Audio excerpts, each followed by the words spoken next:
Totoo ba nabalitaan ko, Elisa? Nakikipagbarkada ka ro sa lalaki? Kinagi mo? Opo, Itay. Wala naman po masama ron, di ba? Anong wala? Mga lalaki sila. Hindi ka dapat magtiwala sa kanila. Bakit naman po? Wala naman kami masamang ginagawa ah. Nakikipagkaibigan lang naman sila sa akin, Itay. Anong wala? Sa ngayon wala. Pero darating ang araw at gagawa sila ng hindi tama. Kapag nakita nila ang kahinaan mo, sasamantalahin nila yon para makuha ang kanilang gusto. Ano pong ibig niyo sabihin, Itay? Alam mo na kung ano ang aking tinutukoy. Basta, sinasabi ko sa iyo, huwag ka masyadong dumikit dyan sa mga lalaking yan. Albularyo ko, Elisa. Malakas ang kutob ko. Sige po, susubukan kong umiwas sa kanila, lalo na kay Gimo. Abay dapat lang. Kapag nalaman ko na nakikipag-ugnayan ka pa riyan ikukulong kita rito sa bahay. Ayaw ko mapahamak ka. At kung buhay lang din ang nanay mo, hindi ka rin niya papayagang makipagkaibigan sa mga lalaking yon. Hindi sinagot ng kanyang anak si Kamidyong. Napailing na lang siya nang makitang nagsimula ng mamuo ang luha sa gilid ng mga mata ng dalaga. Dahil dito, iniba niya ang kanilang usapan hanggang sa mawala na rin ang pangingilid ng luha ni Elisa. Itay, magpapaalam po sana ako sa inyo. Para saan? Bakit? May pupuntahan ka ba? Opo. Pista sa badyo ng kaibigan ko, si Luisa. Iniimbitahan niya po ako. Nakakaya naman kung hindi ako sisipot doon. Basta huwag ka magpapagabi ron, ha? Hindi ko po alam kung makakawi ako ng maaga Pero susubukan ko po, Itay. Ay sige. Para masiguro ko na rin ang kaligtasan mo, susunduin kita mamaya. Baka may mga pasyente pang dumating dito Naku, bakit po ba hindi kayo magpahinga sa panggagamot ninyo? Paano naman kung kayo ang magkasakit? Kailangang nakaantabay palagi Hindi natin alam kung kailan may susumpungin ng sakit. Walang pinipiling oras at lugar ang mga masasamang elemento. Alam ko naman na hindi ako madaling magkasakit.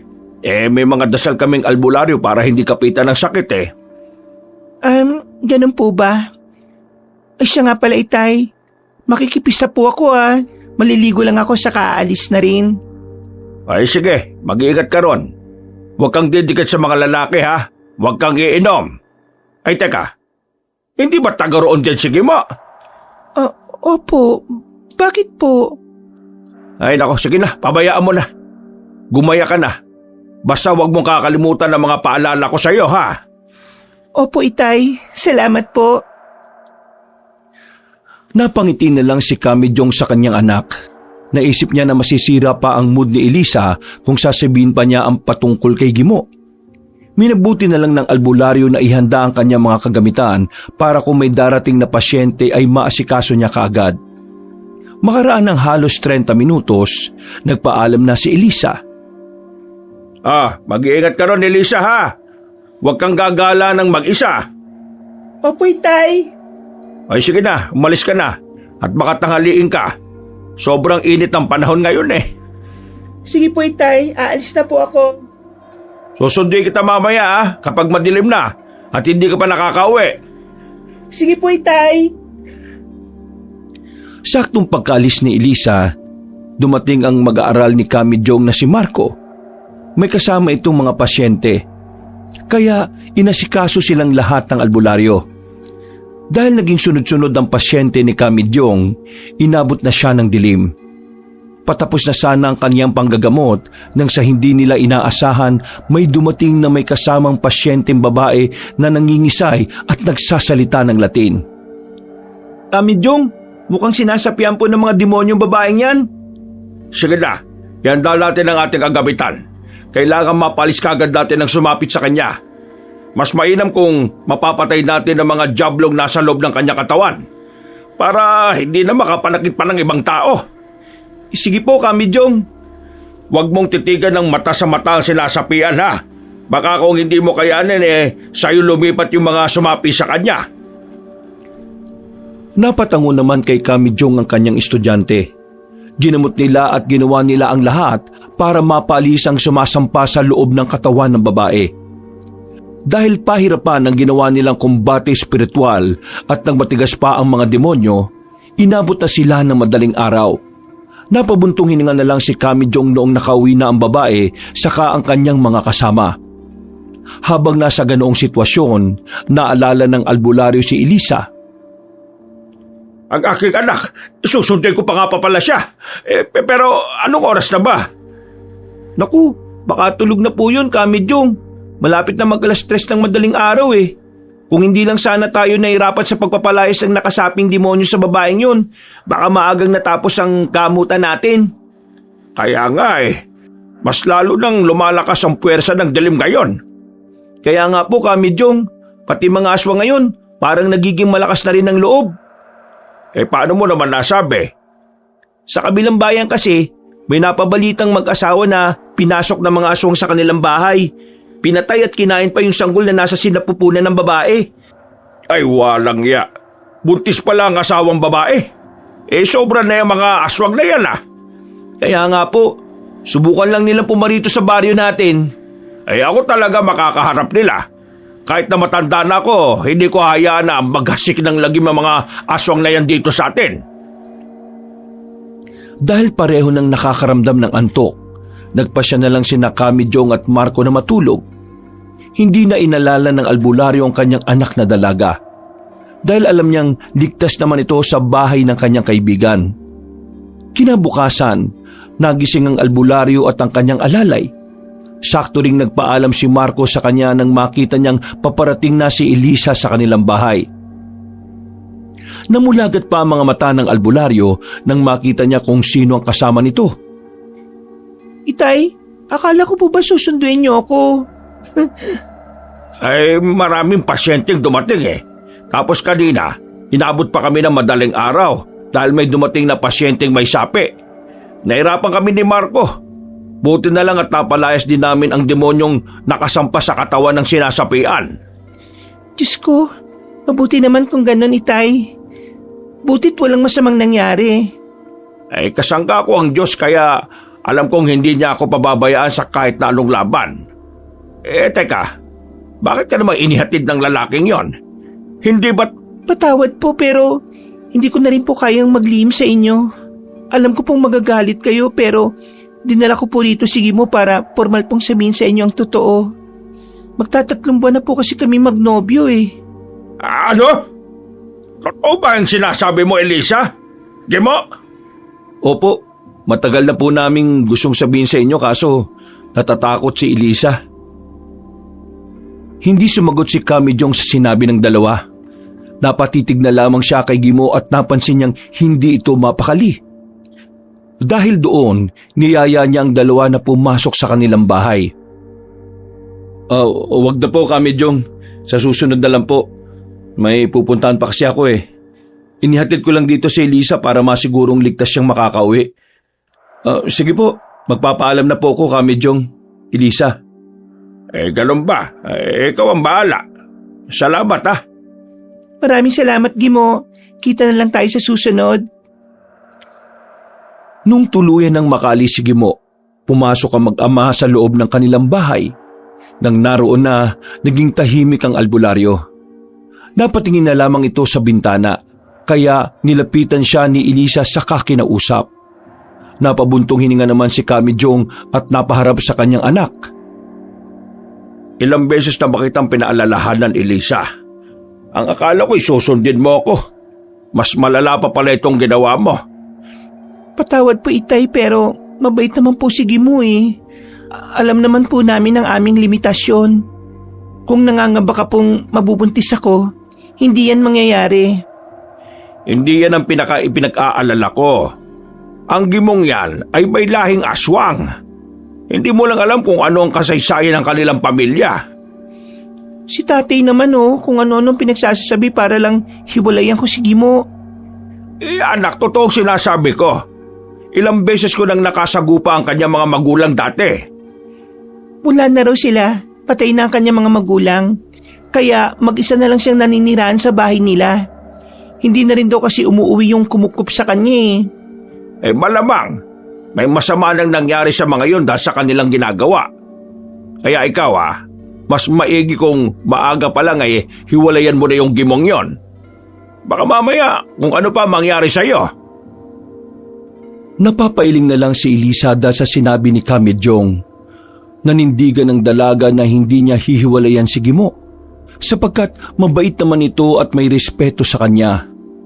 Nagkwento pa ang albularyo patungkol sa mga pagkakataong nahuli niya ang mga magulang ng binata na nang-aaswang sa kanilang baryo. Dagdag pa niya, may hinala siyang sila ang pinuno ng kanilang angkan dahil sila ang sinusunod ng mga kasamahan nila. Basta, kahit na ano pa si Gimo, hindi ko siya hihiwalayan. Mahal ko po siya, Itay, at mahal din niya ako. Ikaw ang bahala. Wala naman akong karapatan para pigilan at baguhin ang nararamdaman mo. Ang sa akin lang, ayaw kitang mapahamak at malagay sa alanganin. Kilatisi mong mabuti ang nobyo mo, bago pa man mahuli ang lahat. Sige po, Itay. Maraming salamat sa pag-aalala. Huwag po kayong mangamba. Mas kikilalanin ko po siya at nang malaman ko kung karapat-dapat siyang mahalin. Ay, mabuti naman kung ganon, anak. Basta, kung may problema, sabihin mo lang sa akin. Handa akong makinig sa'yo.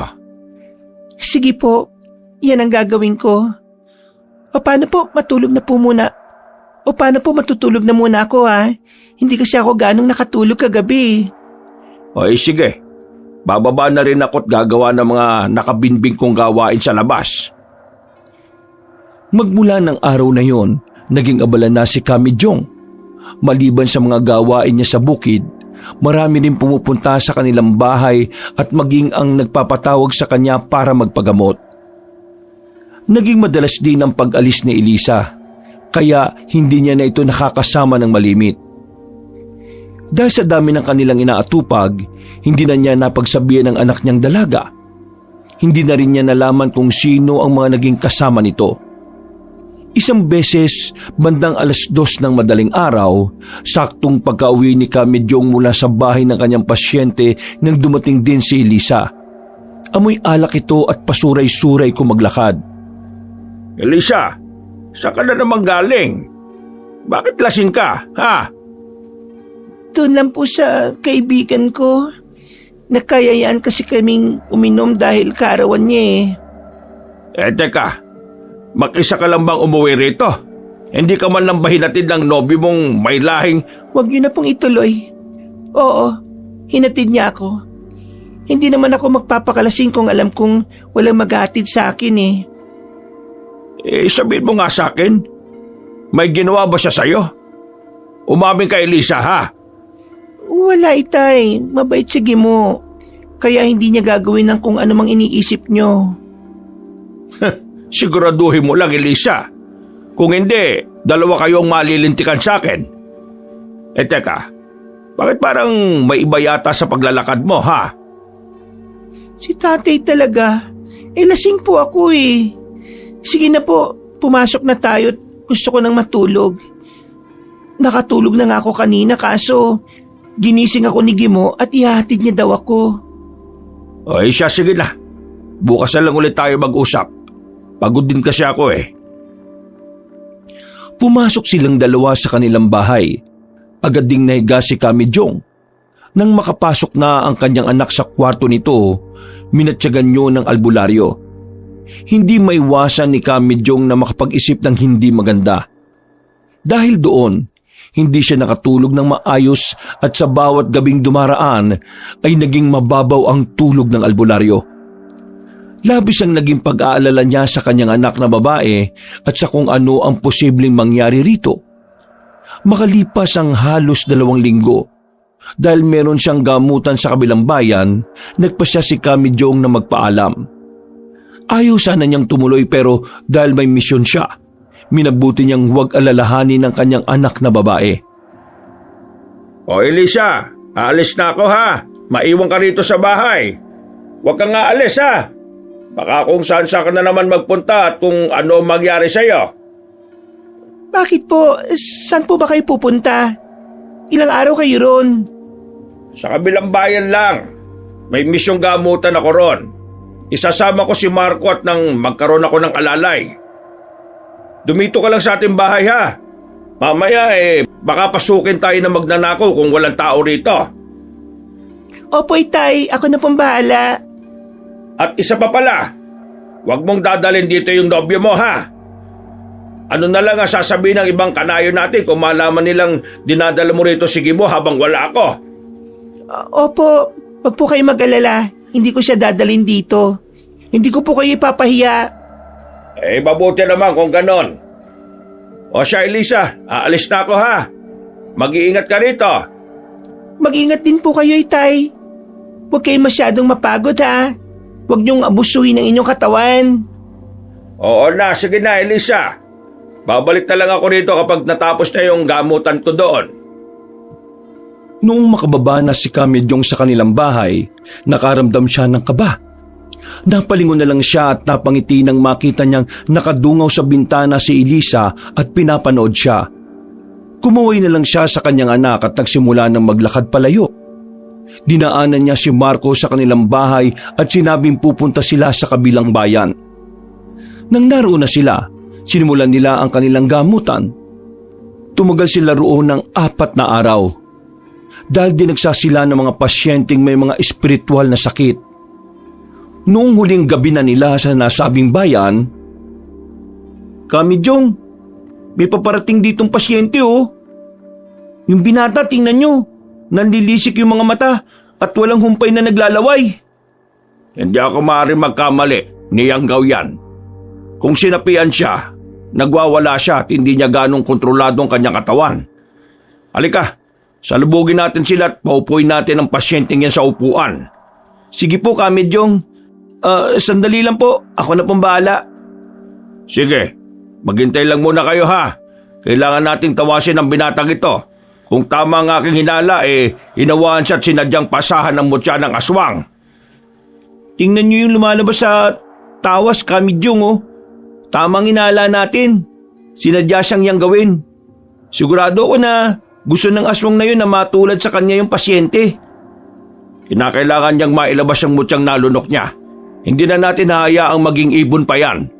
Kapag nangyari yon, sigurado kong magiging ganap na aswang na ang binatang ito. may kung anong ritual na ginawa ang albularyo. Ipinainom niya sa binatang pasyente ang katas ng mga nakalap niyang halaman. Makaraan ng mahigit 10 minuto, kumuha si Marco ng palangganang may mainit na tubig. Sakto ring nagdududuwal ng binata, kaya isinahod nila sa bibig nito ang palanggana. Walang ano-ano. Yan ang mutya, Kamidyong. Napakabaho. Parang bulok na laman at napakalansa. Wag mo na siyang amoyin. Alam mo namang mutya ng aswang yan Ay sige na, ilibing mo na yan doon sa may abo. Kailangang hindi yan makalipat sa ibang tao. Sige, Kamidyong. Sandali lang po't gagawin ko yung sinabi nyo. Bilisan mo lang at na makabalik ka kagad dito. Nung wala na si Marco, pinainom ni Kamidyong ng tubig na may orasyon ng pasyente. Pinayuhan na lang din niya itong huwag basta-basta makikipagsalamuha sa ibang tao na hindi niya kakilala. Nagpasalamat naman ang pamilya ng binata dahil sa naging tulong nito. Noon din, nagpaalam na sila at naiwan doon si Kamidyong. Nung makalis na ang pasyente, napalunok ng kanyang laway ang albularyo nang makarinig siya ng paghuni ng tiktik. Sakto ring nakabalik na si Marco at narinig din niya ang ingay sa kanilang paligid. Mukhang may bisita tayo dito, Kamidyong Oo nga. Teka lang at titingnan ko sa labas. Sama na kita, Kamidyong. Mamaya baka marami sila. Kahit ilan pa sila, hindi ako natatakot sa mga nilalang na yan. Isang usal ko lang ng orasyon patay ang mga yan. Nang makalabas na sina Kamidyong, nagmatsyag sila sa paligid. Napatawan na lang sila nang biglang tumahimik. Wala na ring naramdamang kakaiba ang albularyo. Kaya niyaya na lang niya si Marco na pumasok sa bahay na kanilang tinutuluyan. Dahil sa panandali ang pagbisita ng nilalang sa kanila, naalala niya ang kanyang anak at ang nobyo nitong pinaghihinalaang aswang. Ikaw, Marco, naniniwala ka bang aswang si Gimo?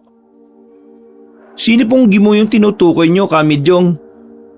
ang kaibigan ng ate Elisa mo, nobyo na pala niya. Ano, naniniwala ka ba, Marco? Hindi ko alam kung totoo yung kwento ng ibang tao pero mukhang mabait naman kasi si Gimo Yun nga lang, hindi lang siya palakibo at madalas nagiging mapag-isa. Hindi nakasagot ang albularyo. Minabuti niyang huwag nang sabihin sa kanyang mag-aaral ang katotohanang alam niya patungkol sa kay Gimo. Naisip niyang pabayaan na lang ang nasabing bagay at siya na mismo ang lulutas sa kung anumang problema na posible nilang kahaharapin dahil sa pakikipagrelasyon ni Elisa sa nasabing bata. Dahil wala na rin silang pasyente, napagpasyahan ng dalawa na matulog na lang.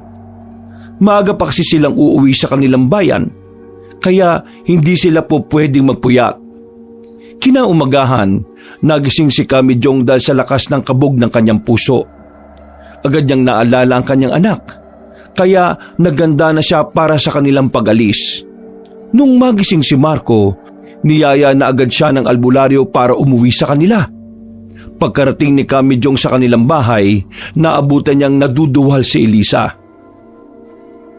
O Elisa, ano nangyayari sa iyo? Ilang araw lang ako nawala. Bakit naduduwal ka niyan? Wala po, Itay.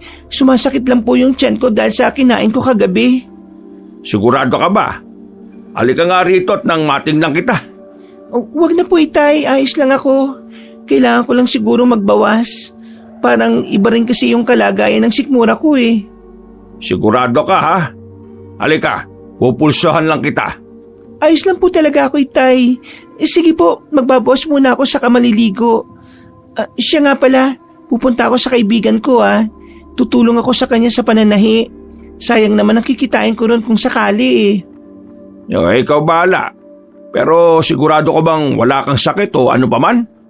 Wala ito, Itay. Kaya ko pong sarili ko. Napatango na lang si Kami Jong sa kanyang anak.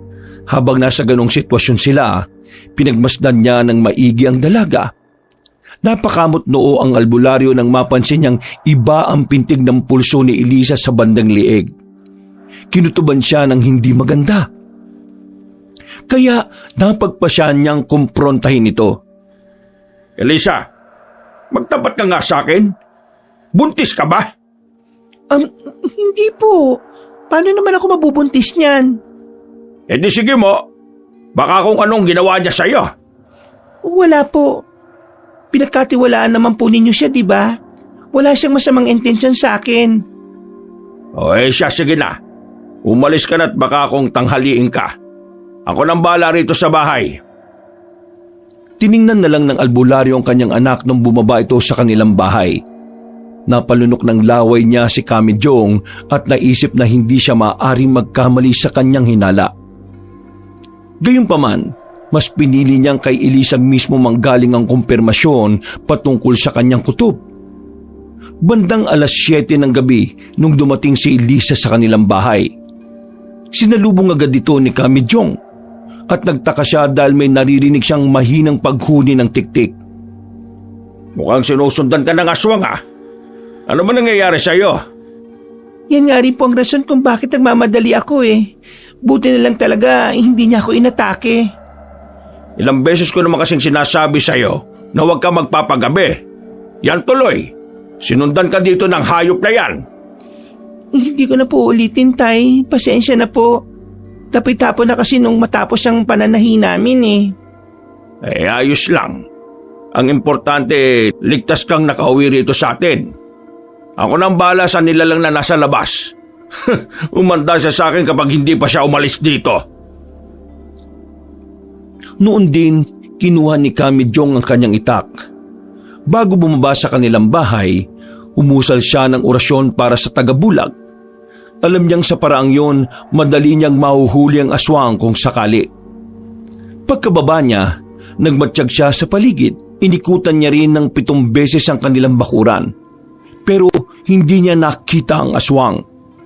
Babalik na sana siya sa loob ng kanilang bahay nang may mapansin siyang nakatayo malapit sa malaking puno ng akasya. May kasukalan ng bahaging yon, kaya hindi niya nalaman kung sino ang naroroon.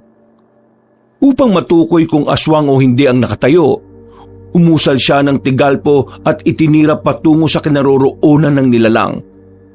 Napailing na lang siya nang makarinig siya ng pag-ungol. Napagtanto niyang aswang yon, kaya muli siyang umusal ng dasal para mapako ang nasabing nilalang. Pero bago pa man makumpleto ni Kamijong ang kanyang orasyon, biglang umalis ang aswang. Napasipat na lang na mabuti ang albularyo sa bahaging dinaanan niyo nang marinig niya ang pagkaluskos ng tumakas na ito. Nang masiguro niyang wala na ang nilalang, bumalik siya sa loob ng kanilang bahay. Noon din, niyaya niya ang kanyang anak na kumain ng hapunan. Pagkatapos nila, saglit silang nagkwentuhan. Elisa, naramdaman mo ba ang nakasunod sa iyo? May nakita ko sa labas na nagmamatsyag sa iyo rito. Wala naman po, Itay. Teka, hindi ka ba hinatindigin mo dito sa atin? Aba, hindi po. May trabaho po kasi siya eh. Kaya hindi na niya ako nasamahan sa pag-uwi. Kung ganon, sino yung nasa labas? Malamang yun yung aswang na naririnig natin kanina pa. Magtapat ka nga sa akin, Elisa. Ang totoo, buntis ka ba? Hindi ko nga rin po alam, Itay eh. Pero tuwing umaga, nahihilo ako't nasusuka. May mga pagkain din akong gustong kainin at sobrang talas ng aking pangamoy. Sandali, pupulsuhan kita. Kumalma ka lang muna, Elisa. Sige po, Itay. Aba, buntis ka nga. Lintik na gibo yan. Pinagsamantalahan niya yung kahinaan mo. Sinasabi ko na nga bang hindi mapagkakatiwalaan yung lalaking yun eh. Patawad po. Wala naman po kasalanan si Gimo eh. Dalawa kami ang may kagustuhan sa nangyari. Hindi po niya ako pinilit. Paano na ngayon yan? Pinagsabihan na kitang huwag kang didikit at makikipagkaibigan sa binatang yun ah. May lahi nga siyang aswang. Baka kung pati ikaw mahawaan niya. Wala akong pakialam, Itay. Handa akong harapin kung ano man ang mangyayari sa akin at sa aming anak. Bukas na bukas din. Gusto kong dalhin mo siya rito. Gusto ko siyang makausap ng masinsinan. Po, Itay. Gagawin ko ang sinasabi ninyo. Pagkawika ng dalaga, pumasok siya sa kanyang kwarto. Napatulala na lang si Kamijong dahil sa kanyang nalaman. Hindi niya akalain na totoo ang naging kutob niya.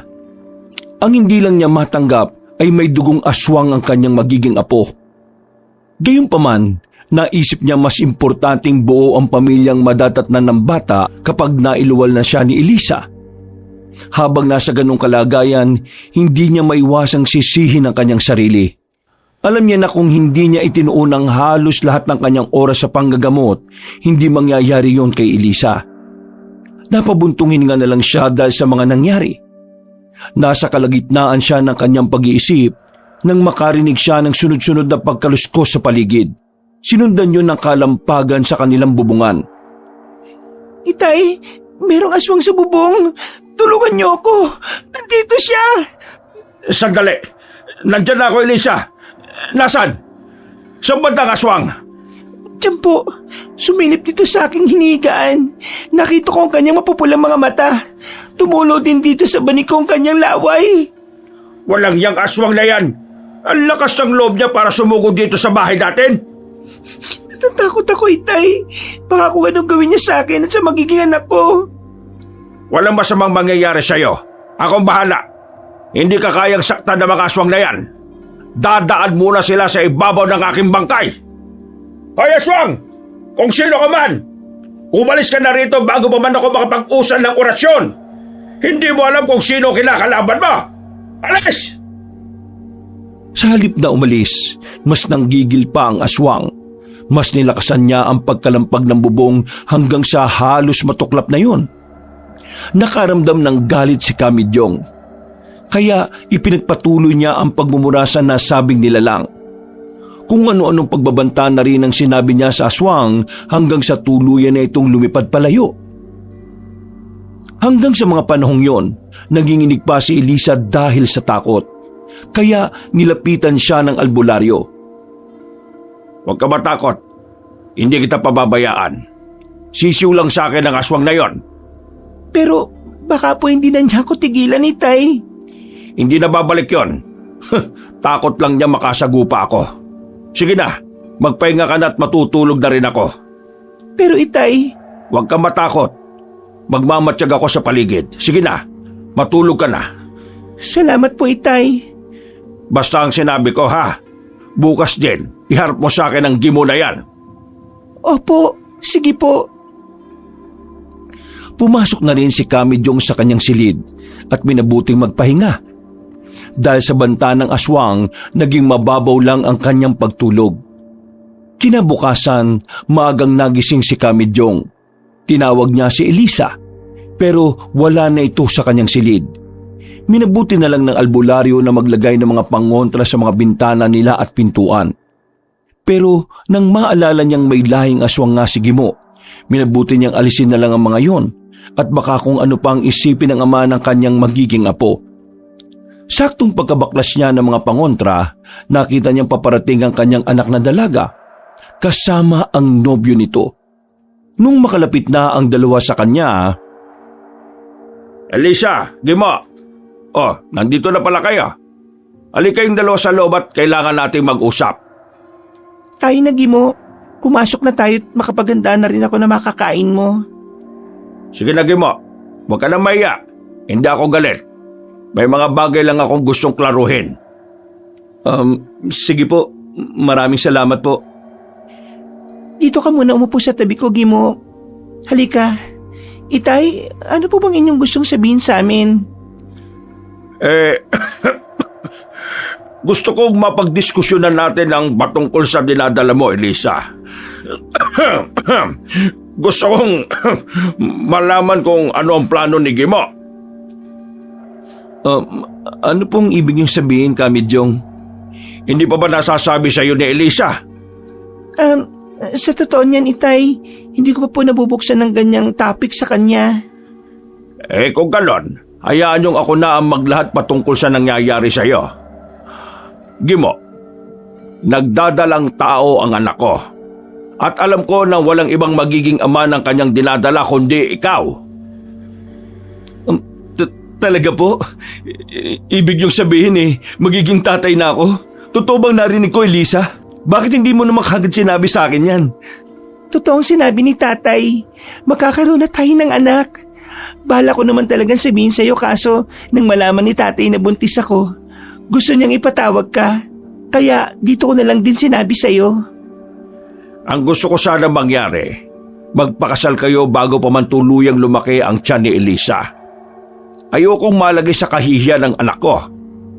Ano na lang ang sasabihin sa akin ng mga tao kung nagkataon?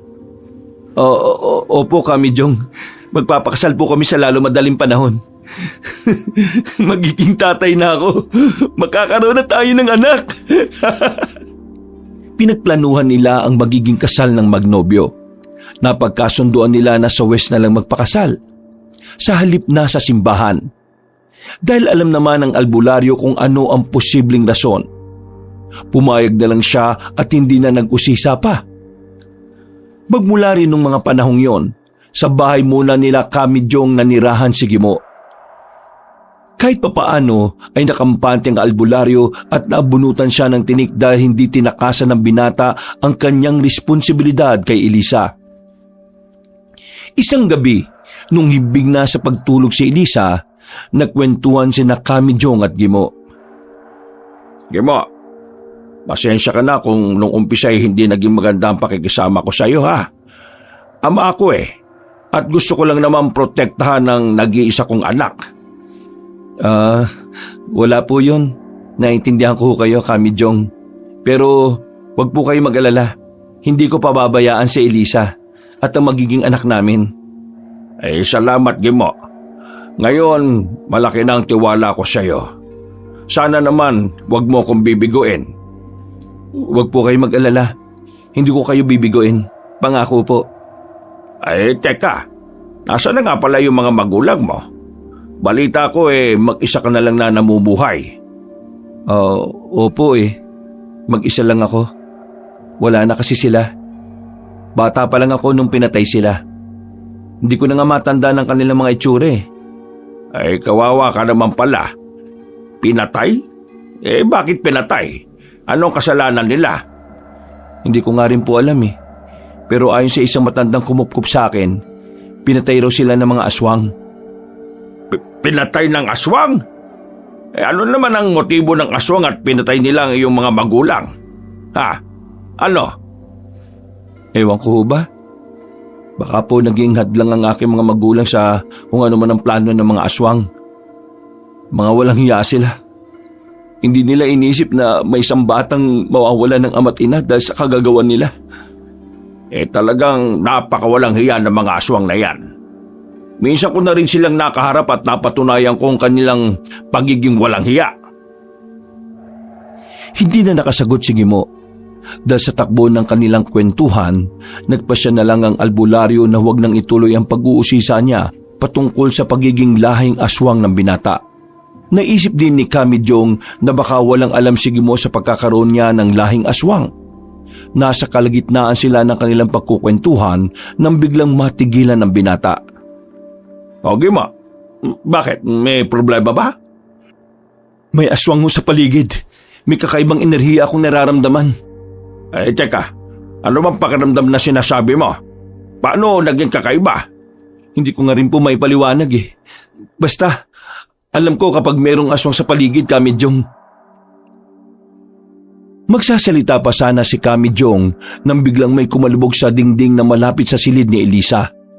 Nagkatinginan na lang ang dalawa at pareho silang nagkaroon ng kutob na merong aswang doon. Dahil dito, naunang maglakad ang albularyo. Kinuha niya ang kanyang itak saka nagmamadaling lumabas sa kanilang bahay. Saktong pagkalabas niya, sumunod din sa kanya si Gimo na meron ding hawak na itak. Mukhang nandyan lang sila sa bandang likuran, Gimo. Halika, puntahan natin yan. Ayun po, may nilalang na tumakbo patungo sa kasukalan. Malamang, yan na yung aswang na nanggugulo rito. Kung hindi ako nagkakamali, si Elisa ang punteriya niyan. Teka, may mga umaaligid sa ating bakuran. Sigurado na hindi lamang isang aswang, may mga kasama pa siya. Doon tayo sa bandang likuran ng kusina. Mukhang may kumakaluskos doon eh. Sige po, maging alerto lang tayo. Mga nilalang ng dilim ang ating kalaban eh. Naging marahan ang kanilang paglalakad patungo sa kusina. Nasa kalagitnaan na sila ng kanilang paglalakad na makarinig sila ng pag-angil sa kanilang likuran.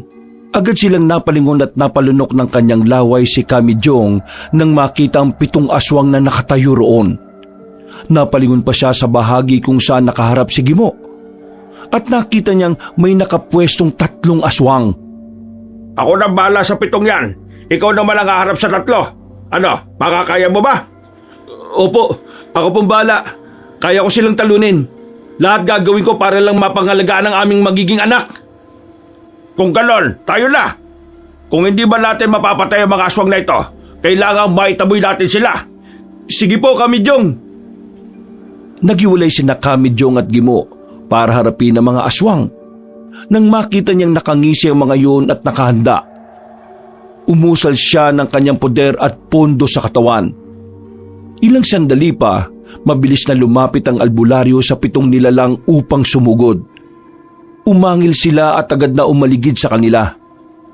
Sa isang pagkisap ng mga mata ng albularyo, sinunggaban siya ng 7. Hindi naman siya natinag at nilabanan niya ang mga aswang. Nasa kalagitnaan siya ng kanyang pakikipaglaban nang marinig niyang napasigaw si Gimo. Ibinaling ni Kamijong ang kanyang pansin doon at nang makita niyang hawak ng 3 aswang ang ama ng kanyang magiging apo.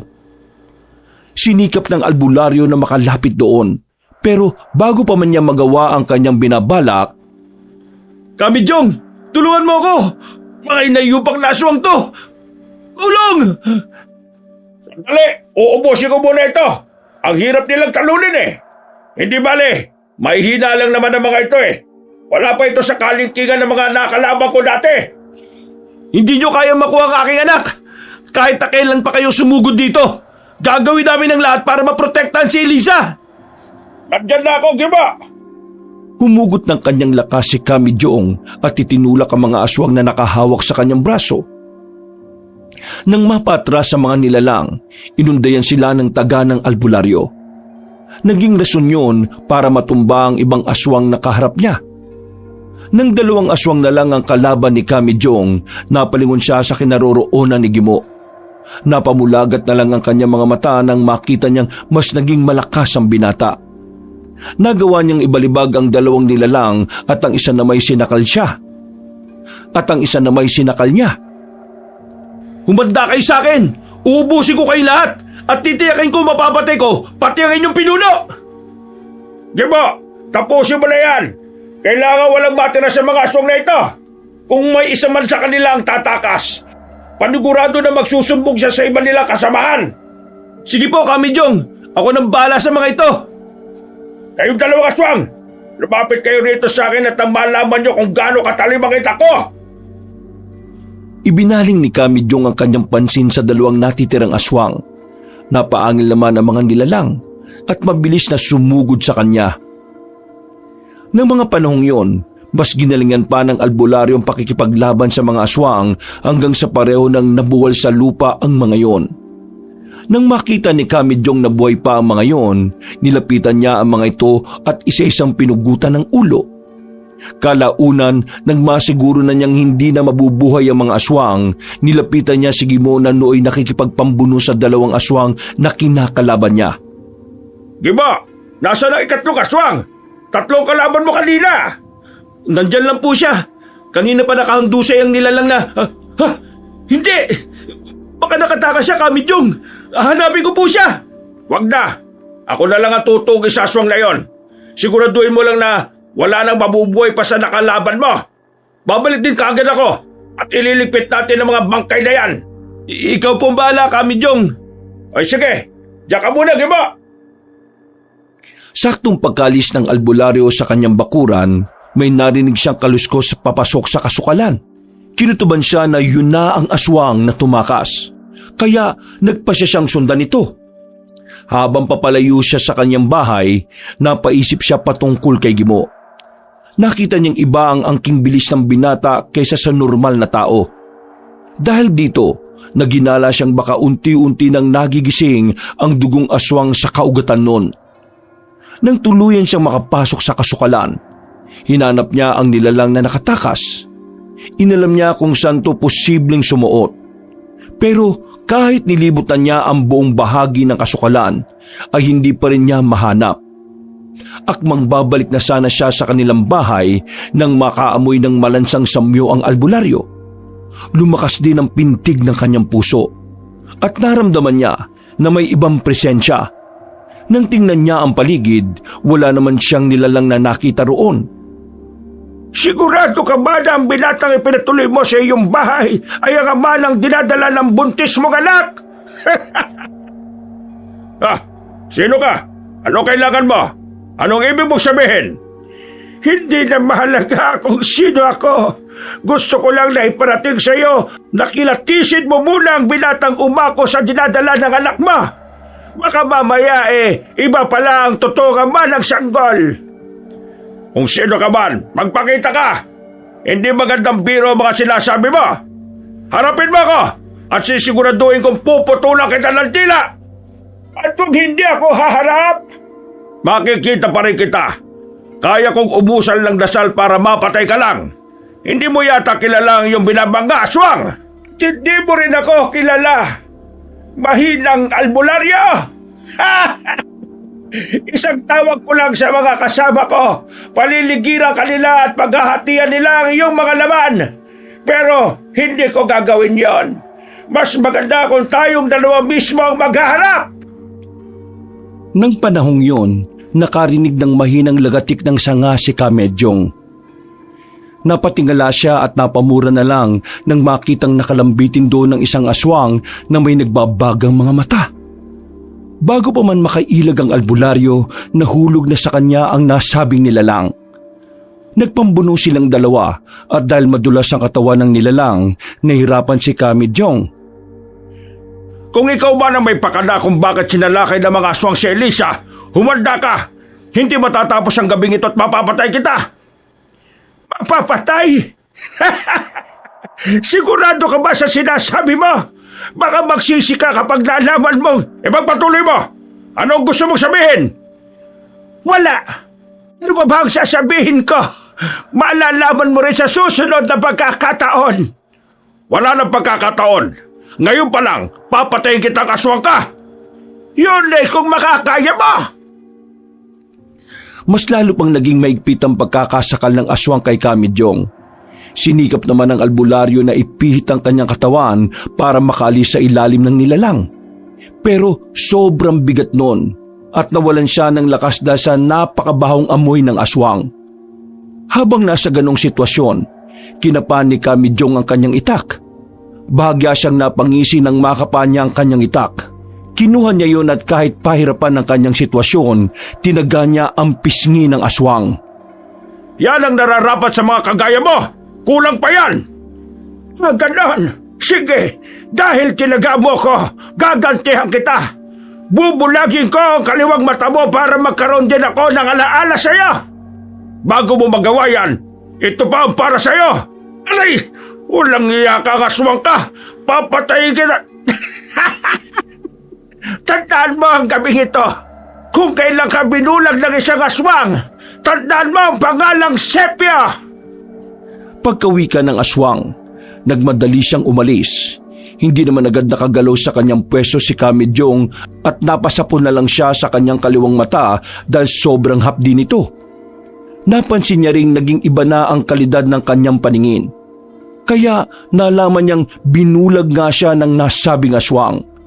Napamura na lang siya at isinumpa niya sa kanyang sarili na gagantihan niya ang nilalang na nagpakilalang Sepio sa kanya. Bumangon siya pero hindi agad siya naglakad pabalik sa kanilang bahay. Napatulala si Kamijong nang maisip niya ang sinabi ng aswang patungkol sa dinadala ng kanyang anak sa sinapupunan nito. Naisip niyang kumprontahin si Gimo patungkol doon. Pero nag-aalangan siyang baka masira ang relasyon nila ni Elisa.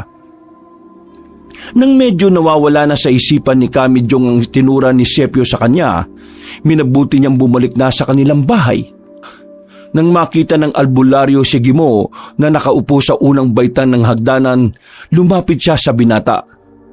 Hanggang sa mga oras na yon, patuloy pa rin ang pagdurugo ng mata ni Kamijong at tinakpan niya na ito ng kanyang kamay. Kamijong, bakit dumudugo yan at may kinakasagupa akong aswang sa loob ng gubat nung sinundan ko ang nilalang na tumakas?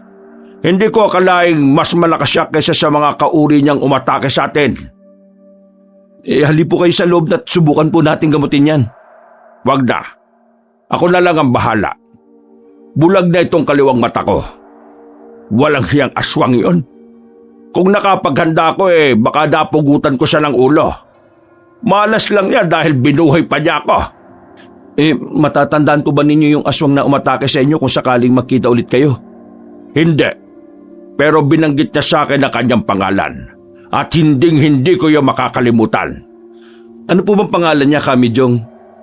Sepio. Yun ang sinabi niyang pangalan niya. Wag lang siyang magkakamaling magpakita ulit sa akin. Sisiguraduhin kong mamamatay siya. Sepio po? Sigurado po ba kayo? Oo.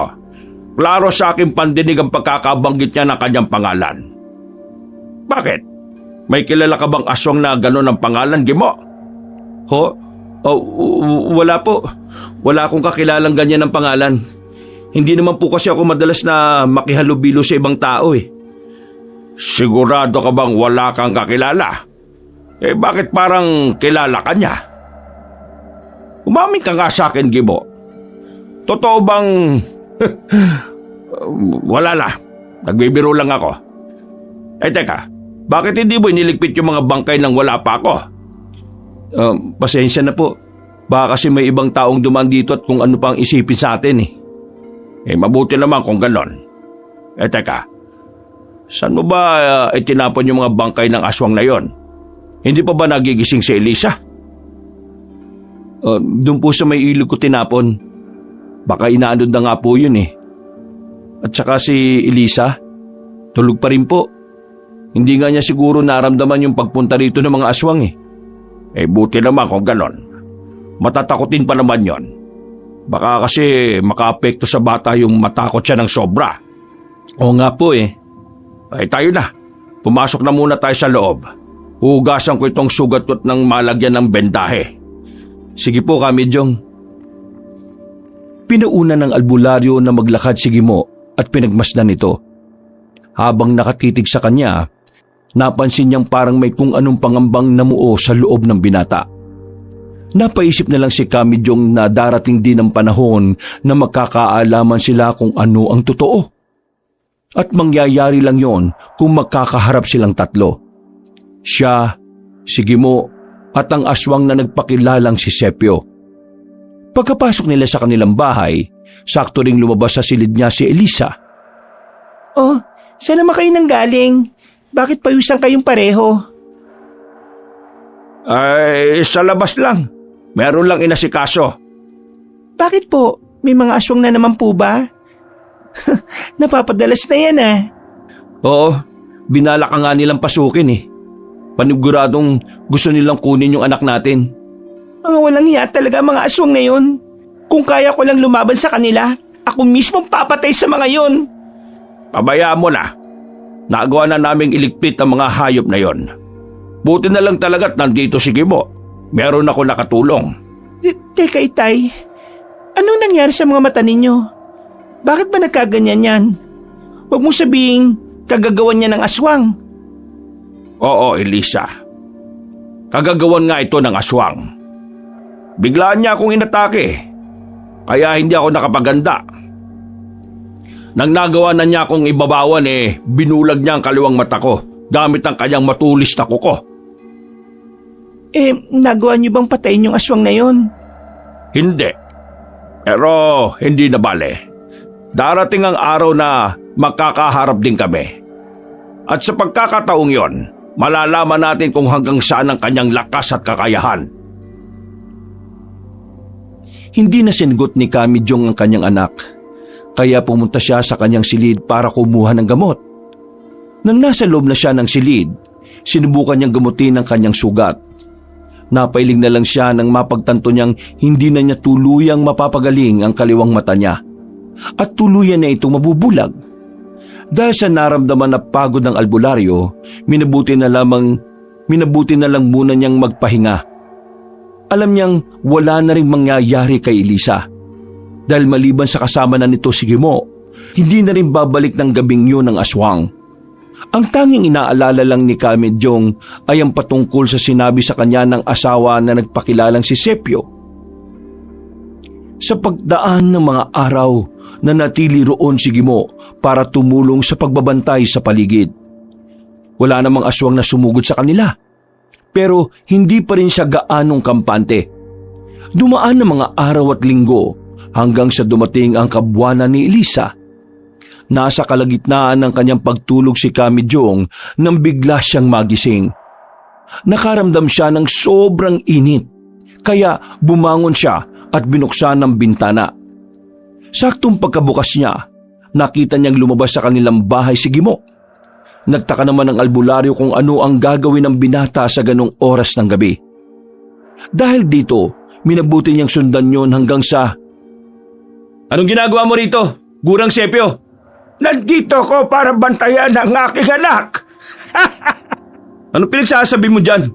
Matanda ka ng hayop ka. Matanda ka na. Wala kang galang sa akin ha. Baka nakakalimutan mo. Ako ang kumupkaw sa iyo magmula nung mamatay ang mga magulang mo. Wala akong pakialam. Huwag mo lang din pakikialaman ang magiging anak ko. Magkakamatayan tayong dalawa.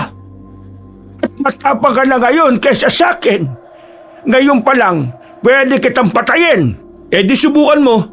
Pero kapag bumaliktad ang ating sitwasyon, alam mo na ang kapalaran mo.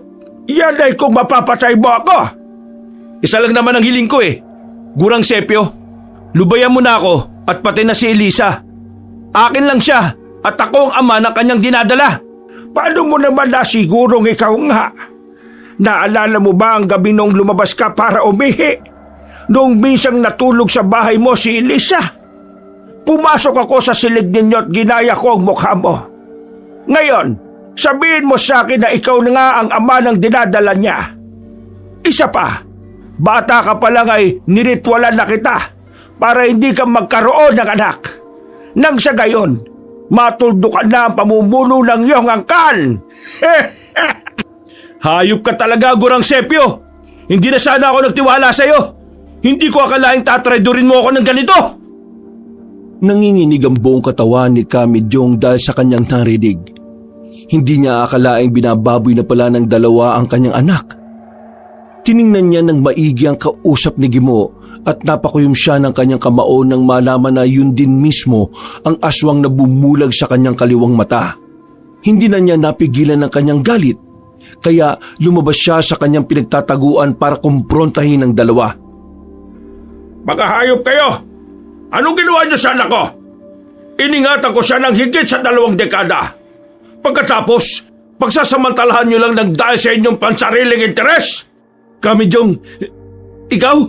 Anong ginagawa mo? Ikaw ang dapat tatanungin ko. Ano ginagawa mo rito at ano kaugnayan mo sa aswang na yan? Kung gayon, tama ang hinala ko noong pamanamay lahing aswang ka. Hayaan niyo ako magpaliwanag, Kamidyong. Huwag ka nang maglahad ng iyong mga rason. Narinig ko na ang lahat ng inyong napag-usapan at alam kong hindi ikaw ang ama ng dinadala ni Elisa, kung hindi ang aswang na ito. Hindi po totoo sinasabi ni Gurang Sepio. Ako po talagang... Huwag kang maniwala sa bintang na yan. Akin ang dinadala ng anak mo, Medyong. Kailangan kong may pagpatuloy ang aking lahi. Ang lahi ng mga malalakas na uri ng aswang. At itong sige mo, wala siyang kakayahan na makapagpunla sa isang babae. Mahal ko si Elisa at alam kong akin ang kanyang dinadala. Kahit na ano pa man ang sabihin mo, Gurang Sepio. Huwag kang maniwala sa kanya, Kamidyong. Puro kasinungalingan ang sinasabi ng aswang na yan. Huwag mo nang ipagkaila. Ramdam ko ang lukso ng dugo ng sanggol na nasa sinapupunan ng dalaga. At ikaw, albularyo, gusto mo bang pati ang kanang mata mo ay bulagi ka? Subukan mo at nang malaman mo kung anong makakaya kong gawin sa mga tulad ninyo. Bakit? Anong magagawa mo? Darating ang panahon at makukuha ko ang anak ko. Walang sino bang makakapigil sa akin kahit na ikaw, Medyong. At bakit? Sa palagay mo ba'y hahayaan kitang angkinin ang aking anak? Ilang beses ko lang sila sabi sa'yo, hindi mo anak ang nasa sinapupunan ng nobya mo. Gimo, kung talagang mahal mo nga si Elisa, ipagtatanggol mo siya at pati na ang sanggol na nasa sinapupunan niya. Tama po kayo, Kamidyong. Kailangan mapangalagaan ko ang aking anak mula sa anumang panganib kagaya ni Gurang Sepio. Noon din ay napatras si Kamidyong. Inihanda na lang niya ang kanyang sarili sa kung anumang mangyayari. Walang ano-ano. Nakita niyang nagbago ng anyo si Gimo. Naging isang mabalahibong nilalang ito na merong nagbabagang mga mata at mahabang mga kuko. Napaangil din ang binata at napalingon pa sa kanya. Sa hindi inaasahan, sumugod si Gurang Sepio kay Gimo. Sumenyas naman si Kamidyong sa binata. Kaya humarap yon sa matandang aswang. Naglaban silang dalawa at nanatiling nakatayo roon ng albularyo habang nanunood sa kanya. Dahil sa kanyang nalaman, nagdalawang isip siya kung tutulungan niya si Gimo o hindi. Sige, Gimo! Ipakita mo sa akin kung gaano mo kamahal ang anak ko. Patayin mo ang aswang na yan at nang maging tahimik na ang iyong buhay. Huwag ka mag-alala. Hahanapan ko ng paraan para mapagaling ka. Ako po ang bahala sa aswang na ito, Kamidyong. Hindi kita bibiguin. Titiwala ka pa talaga sa albularyong yan. Alalahanin mo kung hindi dahil sa akin, patay ka na ngayon, Gimo. Ikaw ang mamamatay. Matanda ka na at kailangan mo na magpahinga ng habang buhay. Nakalimutan mo yata ang mga aswang tayo. Habang tumatanda, mas lalo tayong lumalakas. Nagpatuloy ang labanan ni Gimo at Gurang Sepio. Kahit pa na mas malakas sa matandang aswang, hindi naman nagpatalo sa kanya si Gimo. Pero kalaunan, dahil mas biyasa sa pakikipaglaban na matanda, nagawa niyang ibabawan at sakalin ang binata. Nakita naman ni Kamidyong na alanganin ang sitwasyon ni Gimo. Pero hinayaan na muna niya ito. Ano, Medyong? Hindi ka matutulong dito? Hahayaan mo na lang bang mamatay ang kinikilala mong ama ng iyong apo? At bakit ko siya tutulungan? Magpatayan kayong dalawa kung gusto ninyo. Alam ko rin namang makakaya ka niya. Kaya hindi na kailangan ni Gimo ng tulong ko. Umata ka sa akin, Gurang Sepio. Kung alam ko lang na ganito kahinatan ko, hindi na sana ako nagtiwala sa iyo. Patay mo na yung Gimo at tumuwi na tayo. Gagamutin kita sa abot ng aking makakaya. Masalaga, Medyong. Kakampi ka ba ni Gimo o kalaban? Teka, may gusto ko sabihin sa iyo, binata. Tumahimik ka! Ano akala mo? Magpapatalo ako sa iyo? Diyan ka nagkakamali! Humugot ng kanyang lakas si Gimo at noon din sinubukan niyang ipihit ang katawan ng matandang aswang. Nanlamban pa si Gurang Sepio sa binata. Pero nang lumaon, napagtagumpayan ni Gimo ang kanyang gustong gawin. Nung nabuwal na sa lupa ang matandang aswang, umibabaw si Gimo sa kanya at buong lakas itong sinakal. Habang sinasakal ng binata si Gurang Sepio, inipit niya ang dalawang kamay nito. Kaya hindi makagalaw ang nasabing nilalang. Matagal na rin ako nagtitimpi sa pagmamaliit mo. Ngayon, sabihin mo kung sino sa atin ang mas malakas. Bakit? Sino ba sa inakala mo? Malamang ako!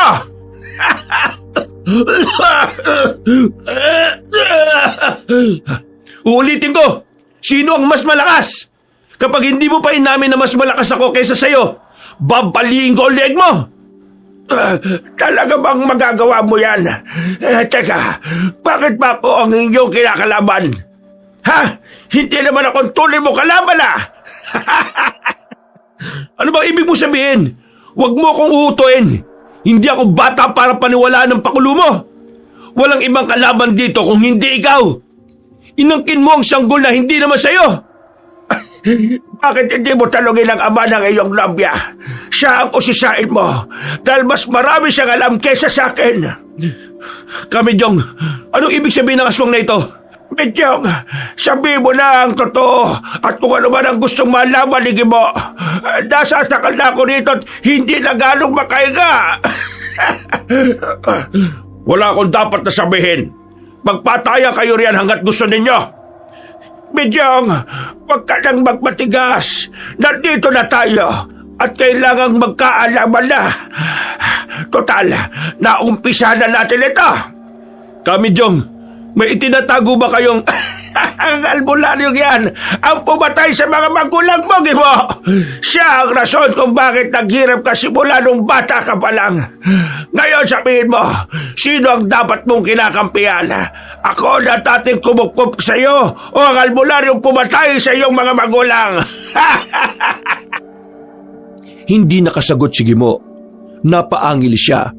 Mas lalo pa niyang hinigpitan ang kanyang pagkakasakal kay Gurang Sepio at sa hindi inaasahan ni Kamidyong, napalingon ang binatang aswang sa kanya. Mabalasik ang pagkakatitig nito at may namumuong galit. Pasimple na lang na inihanda ng albularyo ang kanyang itak para kung sakaling sugurin siya ni Gimo ay meron siyang panlaban dito. Ilang sandali pa, binitiwan ng binatang aswang si Gurang Sepio at tumarap siya kay Medyong. Anong binabalak mo ngayon? Susugurin mo ako? Kung naniniwala ka riyan sa matandang aswang na yan, sige! Halika rito tayong dalawa magtuos. Sabi mo sa akin ang totoo, Kamidyong. Ikaw ba talagang pumatay sa aking mga magulang? Ano na, Medyong? Sabihin mo kay Gimo ang totoo. Hindi ba't ikaw pumatay sa ama nila niya? Gimo, sa likuran mo! Susugurin ka ng traitor na aswang na yan! Napaungol si Gimo nang bigla siyang sinunggaban ni Gurang Sepio. Sinakal siya nito mula sa likuran at nang makatsyempo, kinigat niya sa leeg ang binata. Nagpumiglas naman si Gimo hanggang sa magkaroon siya ng pagkakataon para ibalibag ang matandang aswang. Tumilapon si Gurang Sepio sa mismong harapan ni Kamidyong. Kaya hindi na niya hinayaan pang makapalag ang albularyo. Inibabawan niya ang aswang saka inambahang tatagain. Dahil sa pag-iibabaw niya rito, naging limitado ang galaw ng matandang aswang. Ano, Medyong? Bakit hindi mo magawang aminin? Natatakot ka bang kalabanin ka niya? Hindi ako natatakot sa kahit na sino, lalo na kung kagaya ninyo ang aking makakalaban. Sige, kung talagang hindi ka natatakot, bakit hindi mo ituloy ang pagtaga sa akin? Ipakita mo kay Gimo kung paano mo pinaslang ang kanyang mga magulang. Sige! Hinahamon mo ba talaga ako? Itong nararapat sa mga kagaya mo. Bakit? Akala mo ba'y hahayaan kita sa kagustuhan mo? Hindi! Dahil ikaw ang papatayin ko! Tuloy ang tinaga ni Kamijong ang aswang. Pero naging mabilis din ang paggalaw ni Gurang Sepio at sinubukan niyang agawin sa albularyo ang itak nito. Dahil isang aswang ang kalaban ni Kamijong, nangibabaw ang lakas nito sa kanya. Nung lumaon, naagaw nito ang itak ng albularyo. Hindi rin naasahan ni Kamijong ang pagtulak sa kanya ng matandang aswang. Dahilan para mawalan siya ng balanse at mapalumpasay sa lupa. Nagulat pa siya nang lumundag patungo sa kanyang direksyon si Gurang Sepio. Nang nasa tapat na niya ang aswang, sinakal siya nito ng ubod ng higpit na halos hindi na siya makahinga. Walang mo akong demonyo ka! Di ba, kung hindi mo ipaghihiganti ang iyong mga magulang, hayaan mong ako na lang ang gumante sa kanila. Masdan mo kung paano ko dudurugin ang albularyong ito. Pagkatapos niya, ikaw naman ang isusunod ko. Napakasama mo talaga. Ang mga kagaya mo hindi dapat binibigyan ng karapatan para mabuhay rito sa mundo. Sinasakal na kita ng maigpit pero nagagawa mo pa rin magsalita. Tingnan natin kung ano pa katagang lalabas sa bibig mo. Kung tudurugin ko lang lalamunan mo. Bitiwan mo siya. At akong kalabanan mo, Gurang Sepio. Tayong dalawa magsukatan ng lakas. Aswang sa aswang. Huwag kang magpaandar dyan. Natatakot ka nga sa albularyong ito, hindi ba? Mahina ka, Gimo. At alam mo kung ano ang ginagawa sa mga mahihina. Pinapatay! Wala ka talagang kaluluwa, Sepio. Ang dapat sa iyo ay ito! Noon din, buong lakas na sinipa ni Kamijong si Gurang Sepio. Nang makita naman ni Gimo na napatras sa matandang aswang, sinugod niya ito sa kabuong lakas na sinuntok sa likuran.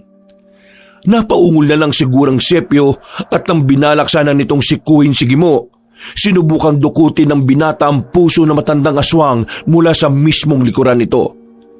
Subalit dahil mas malakas si Gurang Sepio, hindi niya nagawa ang kanyang binabalak. Hinayaan na lang sila ni Kamijong habang nagtatagisan sila ng kanilang kakayahan sa pakikipaglaban. Walang ibang dapat na mamatay rito kung hindi ikaw, Gurang Sepio! Lung ako, bakit hindi mo usisay ng albularyong yan? Itanong mo kung gaano katotoo na siya ang pumatay sa mga magulang mo. At baka sakaling maliwanagan ka kung sino ang totoong kalaban natin dito. Kamijong, sabihin mo nga sa akin, totoo bang sinasabi ni Gurang Sepio? Ikaw ba talaga ang kumitil sa buhay ng mga magulang ko? Oo, ako nga. Hindi ko yan ipagkakaila. Isa kong albularyo, samantalang kayo ay mga aswang. Anong gusto niyong gawin ko? Hahayaan ko mga kagaya niyo na maggasik ng lagim dito sa kalayunan? Ayup ka, Kamijong. Nagdahil sa'yo, maaga nasira ang buhay ko. Kung hindi namatay ang mga magulang ko, sana hindi naging ganito ang takbo ng kapalaran ko. Oo, aminin ko. Ako pumatay sa kanila. Pero hindi talaga sila ang aking punteriya. Kung hindi, yang si Sepio. Siya ang dapat nandun. Pero sa hindi ko malamang rason, wala siya sa labas ng bahay ng buntis na sinubukan kong iligtas. Ang nandun ay ang iyong mga magulang. Sa wakas, lumabas na rin sa sarili mong bibig ang katotohanan. Oo, at may isa pa akong nalaman. Bago mawalan ng buhay ang iyong inang aswang, Gimo, sinabi niya sa akin na si Sepio ang rason kung bakit sila nandun. Inilahad din niya ang kanyang masamang balak laban sa iyo. Sinungaling! Hindi totoo sinasabi ng albularyong yan! Gurang Sepio, ang isang nilalang na mamamatay na ay wala nang dapat ipagsinungaling. Ngayon, magsabi ka sa akin ng totoo. Ikaw ba ang tunay na rason kung bakit namatay ang ama't ina ko? At mas naniniwala ka dyan sa albularyo. Pagkatapos nating magpatayan, papatayin din niya ang matitira sa ating dalawa. Huwag mong ibahin ang usapan. Sagutin mo ko. Ikaw ba ang may pakana ng lahat ng ito? At kung sabihin ko ako, May magagawa ka ba? Ikaw na ang huling lahi ng iyong angkan, Gibo. Ikaw, kapag namatay ka, tuluyan ko nang makukuha ang pinakamataas na ranggo sa ating uri. Ayup ka. Ikaw pala talaga may pakana ng lahat ng ito. Kaya ako naghirap. Ngayon, pagbabayaran mo ang ginawa mong kasalanan. Napansin ni Kamijong na mas naging agresibo si Gimo. Kaya bahagya siyang napangiti. Lalo ring naging mainit ang labanan ng dalawang aswang. At nakita pa ng albularyo na nasusugatan na silang pareho. Habang nasa ganoong sitwasyon, nakita ni Kamijong na nadidihado na ang binatang aswang. Hahakbang sana siya para tulungan ito pero... Kamijong, umalis na po kayo rito. Pabayaan niyo na ako. Kaya kong talunin ng aswang na ito. Hindi, Gibo. Pabayaan mong tulungan kita. Pambawi ko na rin dahil sa ginawa ko. Hindi ko sinasadyang mapatay ang mga magulang mo. Tinawag lang talaga ako ng aking tungkulin bilang taga-protekta ng mga tao laban sa mga masasamang nilalang. Oo, naunawaan kita. Kaya sige na, umalis na po kayo rito at dalhin niyo si Elisa. Pakiusap po, ipagtanggol niyo ang anak namin, ang inyong magiging apo. Si Elisa, kung ganon, sige, ililigtas ko siya. Huwag mo kayaang matalo ka ng aswang na yan. Patayin mo ang sepyo na yan! Puro kayo daldalan!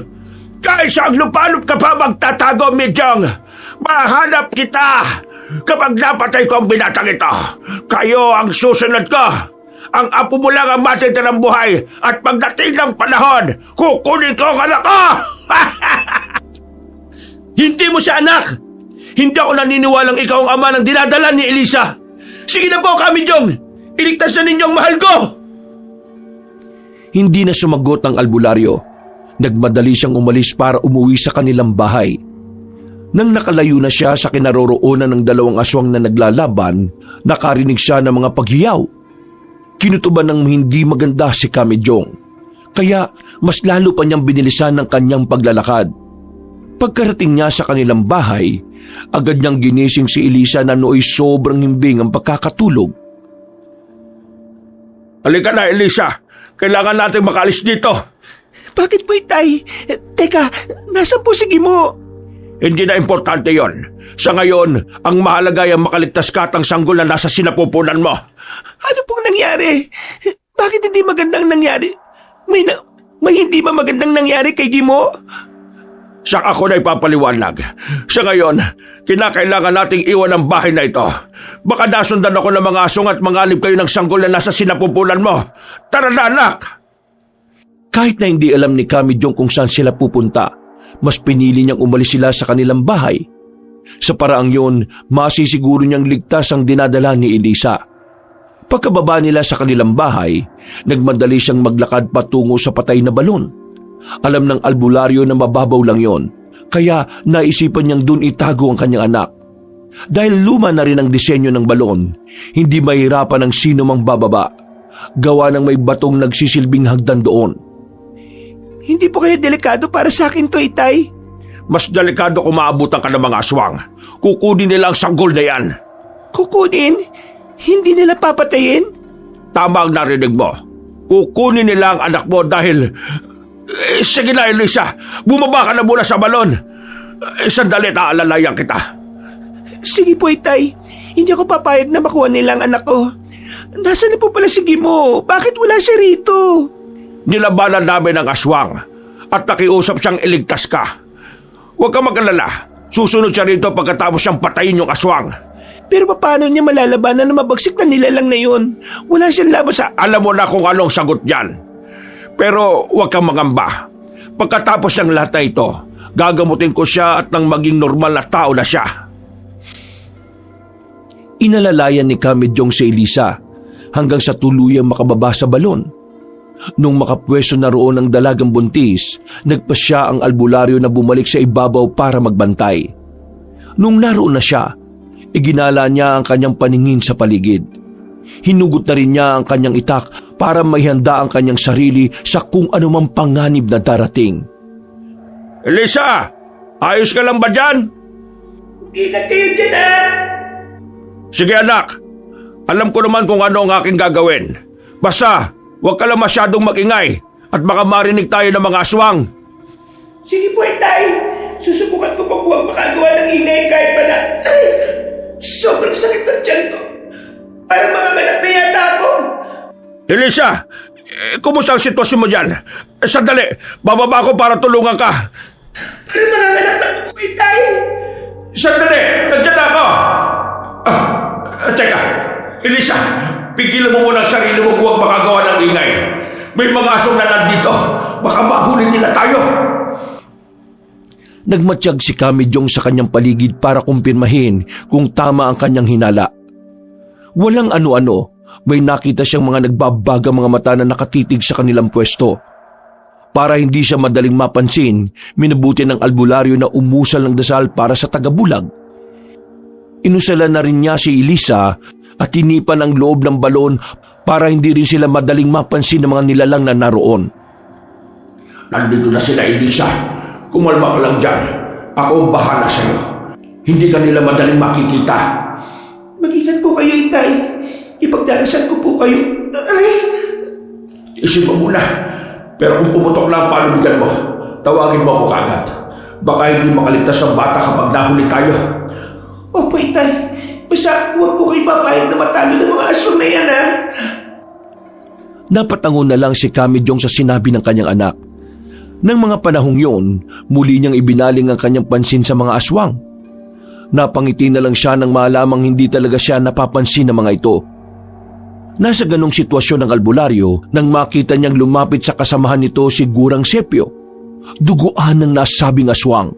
Kaya nagkaroon ng kutob si Kamijong na baka may kung ano nang nangyari kay Gimo. Nakaramdam siya ng galit sa nasabing nilalang dahil sa panggugulo nito sa kanilang tahimik na buhay. Para hindi maginala ang mga aswang na nasa loob ng balon si Elisa, lumapit si Kamijong sa kanyang pwesto kung saan nakalihis sa kinaroroonan ng kanyang anak. Sepio, ako ba hinahanap mo? Nandito ako! Nandiyan ka pala, Duwag! Bakit ka tumakasa? Para iligtas ang anak mo? Wala akong pakialam sa inyo. Ang gusto ko lang na makuha ay ang aking bunga. Ang susunod na mamumulok sa mga aswang. Huwag kang mangarap ng gising. Hindi mo anak ang nasa sinapupunan ni Elisa. At kung anak mo man yan, hindi ko pa rin siya ibibigay sa iyo. Kung kinakailangan patayin ko kayo para lang makuha ang dapat na sa akin, gagawin ko. Pwes, magkamatayan ako magkakamatayan. Hindi ako natatakot sa inyo. Sige mga kasama, maganda kayo at itulad natin siya sa ginawa ko kay Gimo. Walang hiya ka. Anong ginawa mo sa kay Gimo? Wala ka na ron. Ang mahalaga, pinatay ko na siya. Demonyo ka, Sepio.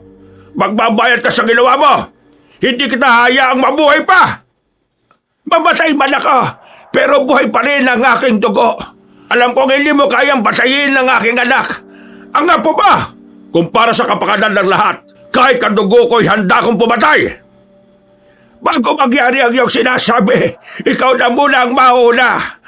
Mga kasama, alam na ninyo ang inyong gagawin. Pagkasenyas ni Gurang Sepio, nagsitakbuhan ng mga aswang patungo sa kinatatayuan ni Kamijong. Napahawak naman ng maigpit sa kanyang itakang albularyo at inihanda ang kanyang sarili. Pagkalapit ng mga aswang sa kanyang kinaroroonan, kinalaban niya sila at walang pagdadalawang isip na pinagtatataga. Dahil sa naging husay niya sa pakikipaglaban, isa-isa niyang naibuwal ang mga kalaban niyang nilalang. Hindi na rin naituon ni Kamijong ang kanyang pansin sa pinuno ng mga aswang dahil mas naging agresibo pa ang mga nilalang na natitira. Kalaunan, nagawa niyang pabagsakin ng mga aswang at para masigurong hindi nababangon ulit ang mga yon, napagpasya ni Kamijong naggilitan silang lahat ng leeg.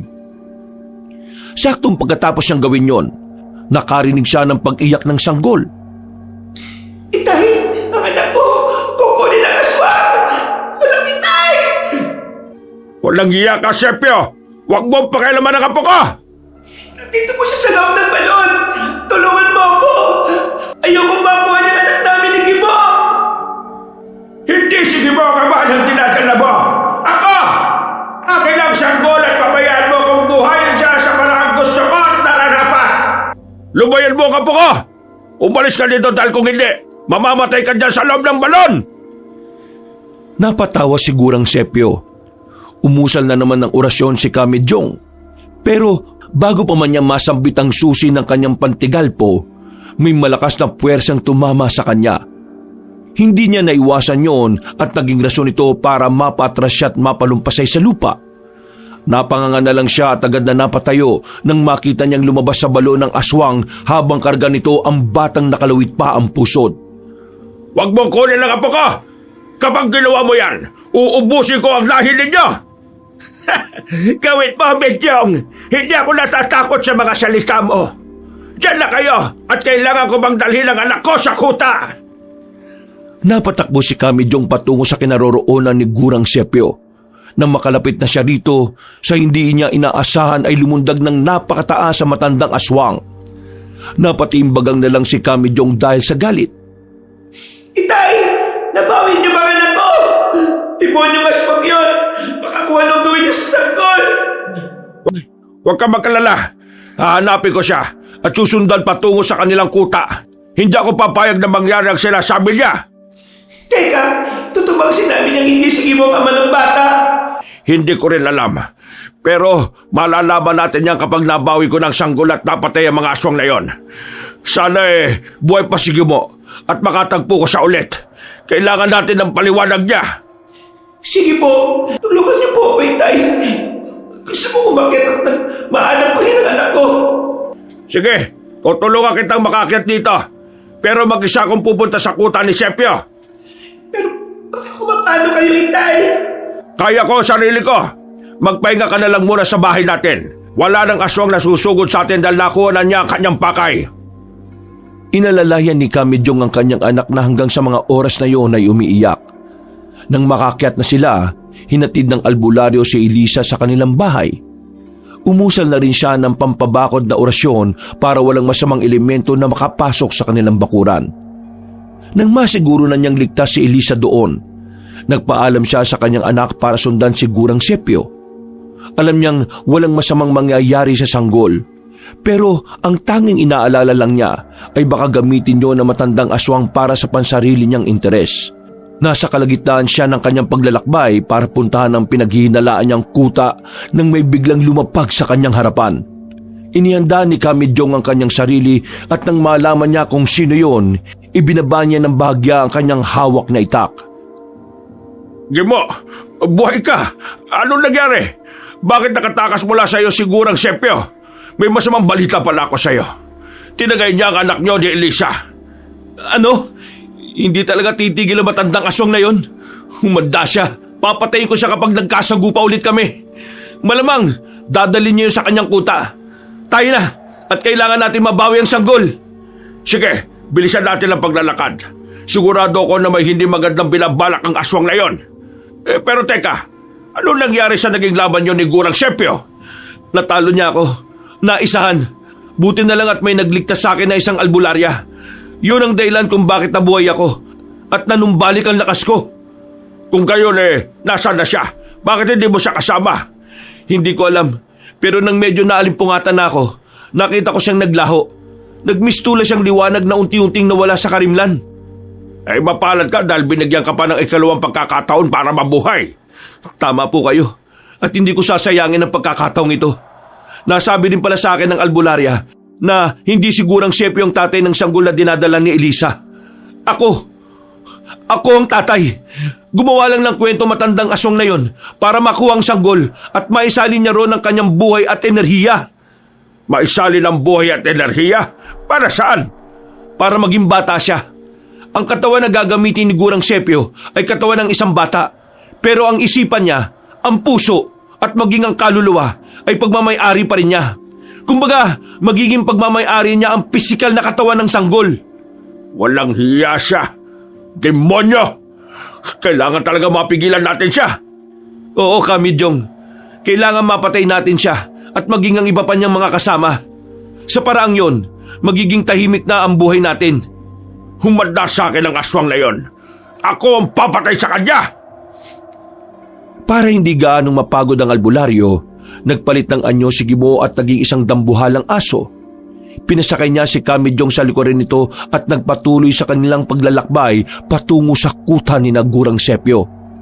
Nang lumaon, nakarating na sila sa isang liblib na nayon. Wala silang nakitang kabahayan roon. Mga puno lang at mga ligaw na damo. Bago sila nagpatuloy, minabuti nilang dalawa na magmatsyag na muna. Bumaba si Kamijong sa likod ng aswang. Agad ding nagpalit ng anyo si Gimo at muli itong naging isang tao. Gimo, patawarin mo ako kung nagawa kong patayin ng iyong mga magulang. Hindi naman sila ang aking punteriya nung gabing yun eh. Sigurang Sepio. Siya ang nag-aasik ng lagim sa nayong pinanggalingan ko. Pero ang ama't ina mo, ang aking nakasagupa ron. Matagal na po nangyari yun, Kamijong. Kalimutan na natin ang nakaraan. Ang mahalaga sa ngayon, mabawi natin ang sanggol na tinangay ni Gurang Sepio. Salamat at naging malawak ang pag-iisip mo. Huwag ka mag-alala. Mababawi natin ang anak niyo ni Elisa. Mukhang hindi maganda ang kutob ko ha. Sobrang tahimik sa paligid at wala man lang kahit na anong kulisap na gumagawa ng ingay. Maganda na lang tayo. Paniguradong natimbrihan na ni Gurang Sepio ang mga kasama niya patungkol sa pagdating ko rito. Pagugulat din siya kapag nalaman niyang buhay pa ako. At pagkatapos ng lahat ng ginawa niya sa akin, humanda siya.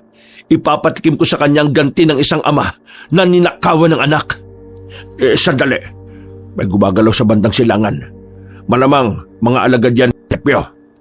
Susubukan kong tingnan kung totoo ang ating hinala. Sandali lang. Sige, mag-ingat ka.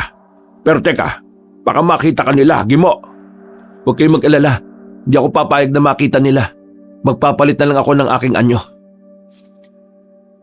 Napatango na lang si Kamijong sa sinabi ng binata. Nang makaalis na si Gimo, nagsimula na rin maglakad ang albularyo para alamin kung may iba pang aswang na naroon. Sa kabila ng mga nangyayari, nagpigil na lang siya ng kanyang tawa nang marinig niya ang paghuni ng tuko. Alam niya kagagawan yun ni Gimo. Kaya inalam niya kung saan ito naroroon. Susundan na sana niya ang binatang aswang nang bigla siyang makarinig ng kaluskos na papalapit sa kanya. Napahawak na lang ng maigpit si Kamijong sa kanyang itak nang makita niya ang 6 na mga pares ng nagbabagang mga mata. Sumugod ang mga ito sa kanya, kaya minabuti niyang labanan ng 3 aswang. Ginawa niyang mabilis at tahimik ang pakikipaglaban sa kanila hanggang sa napabagsak niya ang mga ito. Noon din, may narinig siyang pag-angil sa hindi kalayuan. Naisip niyang baka si Gimo yun at nahihirapan sa mga kalaban niya. Kaya tumakbo na si Kamijong para puntahan ang binata. Gimo, huwag ka magpapatalo sa 5 yan. Alalahanin mo ang pakay natin sa lugar na ito. Huwag kayong mag-alala. Kaya kong labanan ng latang ito. Mas nag-ibayo na rin ang lakas ko. Mahusay, Gimo. Sige, yan nga. Kagatin mo sila at mali na kanilang mga leeg. Yan ang nararapat sa mga aswang na yan. Pagbabayaran ng pinuno niyo ang ginawa niya sa anak namin ni Elisa. Noong maubos na ni Gimo ang mga aswang na nandun, nagpasya silang umalis sa nasabing lugar. Nagpatuloy sila hanggang sa matanaw na nila ang maliit na nayon kung saan nagkukuta ang mga aswang. Alam ni Kamijong na nandun si Gurang Sepio, kaya nanigurado silang hindi sila mahuhuli ng mga alagad nito. Kung ang mga magulang ko pa rin ang namumuno, sigurado kong hindi magiging ganito kasama ang mga aswang. Pero napakawais ni Gurang Sepio. Pinatay niya ang lahat ng kapamilya ko. Hindi natin siya bibigyan ng pagkakataon mabuhay pa. Kung sino man sa atin na magkakaroon ng pagkakataon para patayin siya, gawin na kagad natin. Tama po kayo, Kamijong. Ang mga kagaya ni Gurang Sepio ay hindi dapat kinakaawaan at binibigyan ng tsansang mabuhay ulit. Nasa kalagitnaan sila ng kanilang paglalakad nang may makita silang halos 20 aswang na papasugod sa kanilang pwesto. Inihanda naman ni Kamijong ang kanyang sarili. Napalingon na lang siya kay Gimo nang makita niyang nagpalit ng anyo ang aswang at naging isang malaking aso. Pagsasabihan sana niya ang binata pero bigla itong tumakbo para salubungin ang napakaraming nilalang. Wala namang nagawa si Kamijong, kung hindi ang tumakbo na rin para tulungan ng ama ng kanyang apo. Nakipaglaban silang dalawa sa mga aswang. Noon din, minabuting mag-usal ang albularyo ng dasal para tawagin ang ibang gabay niya. Pagkawika niya ng mga katagang yun, mas lalo siyang naging maliksi at malakas. ramdam din niyang nadagdagan ng kanyang espiritual na kapangyarihan. Kaya mas nag-ibayo rin ang kanyang kakayahan. Nung halos kalahati na lang ang natitira, muling nagpalit ng kanyang anyo si Gimo at naging isang mabalahibong tao. Makakaya natin ang lahat ng ito, Kamidyong. Magtiwala lang tayo sa isa't isa. Oo, mauubos natin ang mga kampo ni Gurang Sepyo. Mababawasan na natin sila. At sigurado ko nakakaunti na lang ang mga tauhan niyang nasa mismong kuta nila. Ubusin na natin to. At nang mapasok na natin ang kinukutaan ng aswang na yon. Sige, para matapos ang lahat ng ito at nang makauwi na tayo, kailangan pa kitang gamutin para maging karaniwang tao ka na lang. Teka, pwede ba yun? Kahit na nakatikim na ako ng karne ng tao? Oo, ako ang bahala. Gagamitin natin ang mataas na uri ng ritual na nakapaloob sa lihim ng mga lihim. Magtiwala ka lang sa kakayahan ko at magagamot kita. Sige po, alam naman ninyo na meron akong tiwala sa inyo kahit nung una pa lang. Ipinagpatuloy nila ang kanilang pakikipaglaban sa mga aswang na naroon. Nung patapos na sila, nagulat silang dalawa nang makitang may ikalawang pangkat pang papalapit sa kanila. Para mas mapadali ang pagpaslang nila sa mga aswang na yon, umusal na si Kamidyong ng Tigalpo para mawala sa pokus sa mga aswang. Namulagat na lang ang mga mata ni Gimo nang makita niya ang mga nilalang mismo na papalapit sa kanila ang naglaban at nagpatayan. Tayo na! Hayaan na lang natin sila magpatayan. Ang sino mang aswang na lalapit sa kanila ay susugurin din ng mga yan. Dumiretso na tayo sa kuta at nang mabawi na natin ang anak ninyo. Ang galing po talaga ninyo, Kamidyong. Tayo na po. Baka bumalik pa sa wastong pag-iisip ang mga nilalang na yan eh. Araw lang ang may kakayahang makapagpabalik sa kanila sa katinoan. Kung masisinagan sila ng araw, mawawala ng bisa ang Tigalpo ko sa kanila at magiging tao sila. Yun nga lang, dahil sa kapangyarihang taglay ng araw, mamamatay rin silang lahat. Nasisiguro ko magtatagumpay tayo, Kamidyong. Ang galing nyo po at ang tikas. Huwag po na tayo magsaya. Mamaya na kapag naiuwi na natin ang sanggol na dinukot ng Gurang Sepyo na yon. Pagkatapos magwika ni Kamidyong, siya na mismo ang naunang naglakad patungo sa kuta ni Gurang Sepyo. Habang umuusad patungo roon, nagmatsyag sila sa paligid. Gamit ang kanyang malakas na intuisyon, inalam ng albularyo kung marami pa ang mga nilalang na naroroon. Nang maramdaman niyang kakaunti na lang, sinabi niya kay Gimo na bilisan nila ang kanilang pagpunta sa kuta. Noong nasa labas na sila nito, mukhang marami pa po ang aswang na naririyan sa loob ng kuta nila. Anong ibig mo sabihin? Paano nangyari yon? Gayong ramdam ko ng mahina ang enerhiya dyan sa mismong kuta nila. Yun ang hindi ko alam. Siguro may kung anong ginawa si Gurang Sepyo para hindi mo maramdaman ng ibang aswang na nasa loob. Aswang ako, kaya ramdam ko ang enerhiya nila. Mukhang tama ka nga, Gimo. Marahil, iniisip ng pinuno ng mga aswang na patay ka. At kung mag-isa lang akong susugod, iisipin kong wala siyang kasama dyan. Buti na lang talaga kasama kita. Kung hindi po, baka nakapasok na kayo sa patibong na inihanda niya. Ngayon, gugulatin natin sila. Sila mismo ang ating sisiluhin sa patibong na kanilang ginawa. Tayo na! Habang papasok sa kuta ni Gurang Sepyo, umusal ng orasyon para sa tagabulag si Kamidyong. Nag-orasyon din siya para kahit papaano ay magkaroon siya ng karagdagang kabal sa kanyang katawan. Saktong pagkapasok nila, pareho silang natigilan nang makita nila ang mga aswang na nakahanda para sa kanilang pagdating. Dahil may tagabulag sila, hindi sila napansin ng mga nilalang na naroon. Lalapitan ko ang mga aswang na yan at gigilitan. Kapag nasimulan ko na ang pagpatay sa kanila, pakihanap na lang si Gurang Sepyo. Kunin mo ang iyong anak at hanggat maaari huwag kang magpapahuli sa kanya. Iuwi mong sanggol at ako nang bahala sa pinuno ng mga aswang na yon. Pero hindi po kita pwedeng pabayaan, Kamidyong. Ako malalagot kay Elisa kapag hindi tayo magkasamang umuwi. Basta sundin mo lang ang sinasabi ko. Unahin nating iligtas ang sanggol. Yan ang pinaka-importante sa ngayon. Sige po, Kamidyong. Susundin ko na lang po yung sinasabi ninyo. Pero paano kung mahuli ako ni Gurang Sepyo? Ako nang bahala. Ililigtas ko kayo. Basta sikapin mong mailigtas ang sanggol. Sige po. Malaki naman po ang tiwala ko sa inyo eh. Marahang lumapit si Kamijong sa aswang na nasa bandang dulo ng kanyang hanay. Bago nito gilitan ng leeg ng nasabing nilalang, sumenyas na siya kay Gimo. Nang makaalis naman ang binatang aswang, binilisan ni Kamijong ang kanyang paggalaw. Nakalimang aswang na siyang nagigilitan nang mapansin siya ng iba pa. Napatungal ang mga iyon na parang mga ligaw na hayop. Kaya nabahala na si Kamijong. Pero sa halip na matinag, minabuti niyang harapin ang mga aswang na naroon. Pinaligiran siya ng mga aswang. At sa isang pagkisap ng mga mata, nilusob siya ng mga ito. Nilabanan naman sila ni Kamijong hanggang sa... Sinasabi ko lang nga ba pumunta ka rito para iligtas ang apo mo, Midyang. Huwag kang mag-alala. Aalaga ako sa at hindi na kayo kailangan. Ikaw ang hindi namin kailangan. Alam ko na kung anong totoo at hindi ikaw ang tunay na ama ng sanggol na iniluwal ni Elisa. Hayop ka, Sepio. Magbabayad ka sa ginawa mo. Nasakutan na kita, pero ang talas pa rin ang dila mo. Ano akala mo? May magliligtas sa iyo rita? Wala na, sige mo, kaya mag-isa ka na lang. Kahit na mag-isa lang ako, hindi ako natatakot sa iyo. Kahit na ano pa man ang mangyari, babawi ko ang aking apo.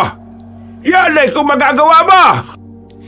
Itinaas ni Gurang Sepio ang kanyang kaliwang kamay at napalunok na lang ng kanyang laway ang albularyo nang makita niya ang napakaraming aswang na papalapit sa kanyang pwesto. Nabahala siya na baka hindi niya kayanin ang mga ito. Ganun pa man, sinikap niyang maging kampante at isipin ang kahalagaan ng pagliligtas nila sa kanilang apo. Alam niyang kapag nagawa niyang libangin ang mga aswang na naroon, magiging madali para kay Gimo ang kunin ng sanggol na kinuha ni Gurang Sepio. Mga alagad! Kalabanin niyo at pahirapan ang albularyo ito. Huwag niyo siyang papatayin dahil ako ang kikitil sa buhay niya. Matapang ka lang dahil may mga kasama ka. Kung tayong dalawa maglalaban, masisiguro kong mamamatay ka lang ng wala sa oras. Napahalakak si Gurang Sepio at pinanood ng kanyang mga kauri habang inaatake si Kamijong. Napausal naman ang kanyang dasalang albularyo at ginamit niya ang espiritual na espada para maging madali para sa kanya ang pagpuksa sa mga nilalang na naroon. Kalaunan, isa-isa na niyang napapabagsak ang mga aswang. Nagalit naman si Gurang Sepio at pinilit ang iba pa niyang kasamahan na labanan ng albularyo. Nang makita ni Kamijong na medyo hirap na ang mga aswang dahil sa mga sugat na kanilang natamo, nagpasya siyang umusal ng orasyon para mawala sa katinoan ng mga iyon.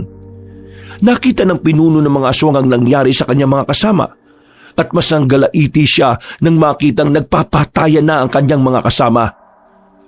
Hayop ka, Midyong! Ano ginawa mo sa mga alagad ko? Sila mismo ay naglalaban-laban! Iyan lang dapat sa kanila. Maya-maya lang ay mauubos sila at ikaw na lang ang matitira. Hindi ako papayag. Kung mapamatay man ang aking mga kasamahan, isasama kita sa kanila. At sa palagay mo ba ipapayag ako? Wala ka magagawa. Hindi ka na makakatakas dito. Pagkatapos ng lahat ng ito, babalik ulit ako sa pagkabata. Magiging mas malakas ako at mas maliksi. Higit pa sa kakayahan ko ngayon. At lumabas din sa bibig mo. Plano mong gamitin ang aking apo para sa pansarili mong interes.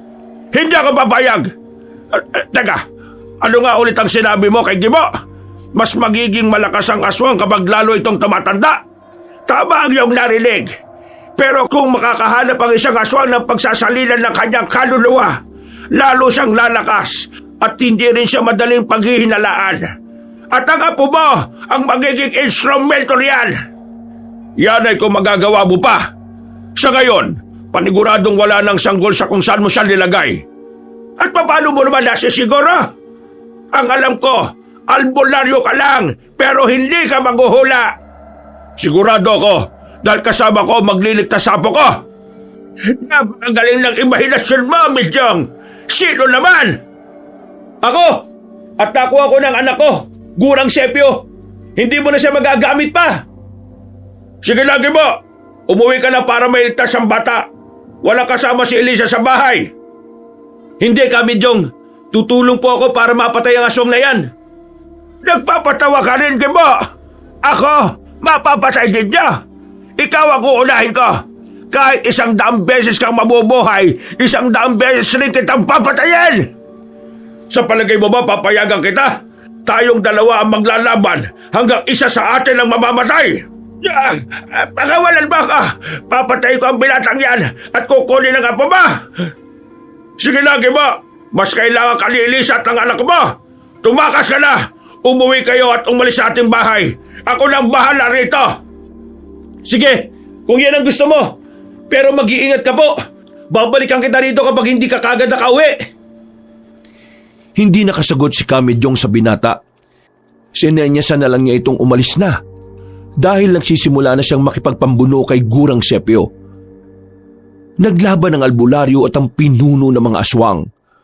Habang nasa ganong sitwasyon sila, naglalaban din ang ibang aswang na nawawala sa kanilang katinuan. Dahil mas malakas ang aswang sa albularyo, sa hindi inaasahan ni Kamijong na ibalibag siya ng pinuno ng mga aswang. Tumilapon siya sa mga nilalang na nagkakagulo, kaya napatawa na lang si Gurang Sepio. Mga alagad, patayin niyo ang albularyo yan. Wala na tayong oras. Kailangan natin sundan ng tumagay sa sanggal. Nakalimutan mo yata, Gurang Sepio. Nasa ilalim sila ng aking orasyon at wala silang ibang susundin kundi ako. Anong ibig mong sabihin? Hindi mo na kailangan marinig ang sagot ko. Mga aswang, sugurin niyo ang inyong pinuno at kalabanin siya hanggang sa maglaho ang kanyang laman, balat at dugo. Napasigaw na lang ng malakas ang aswang nang sugurin siya ng mga kauri nito. Nakipaglaban siya roon, pero naging mas agresibo ang kanyang mga alagad. Ninais sana ni Kamijong na sundan si Gimo, pero naisipan niyang siya mismo ang papatay sa pinuno ng mga aswang para masiguro niyang hindi na ito muling mabubuhay pa.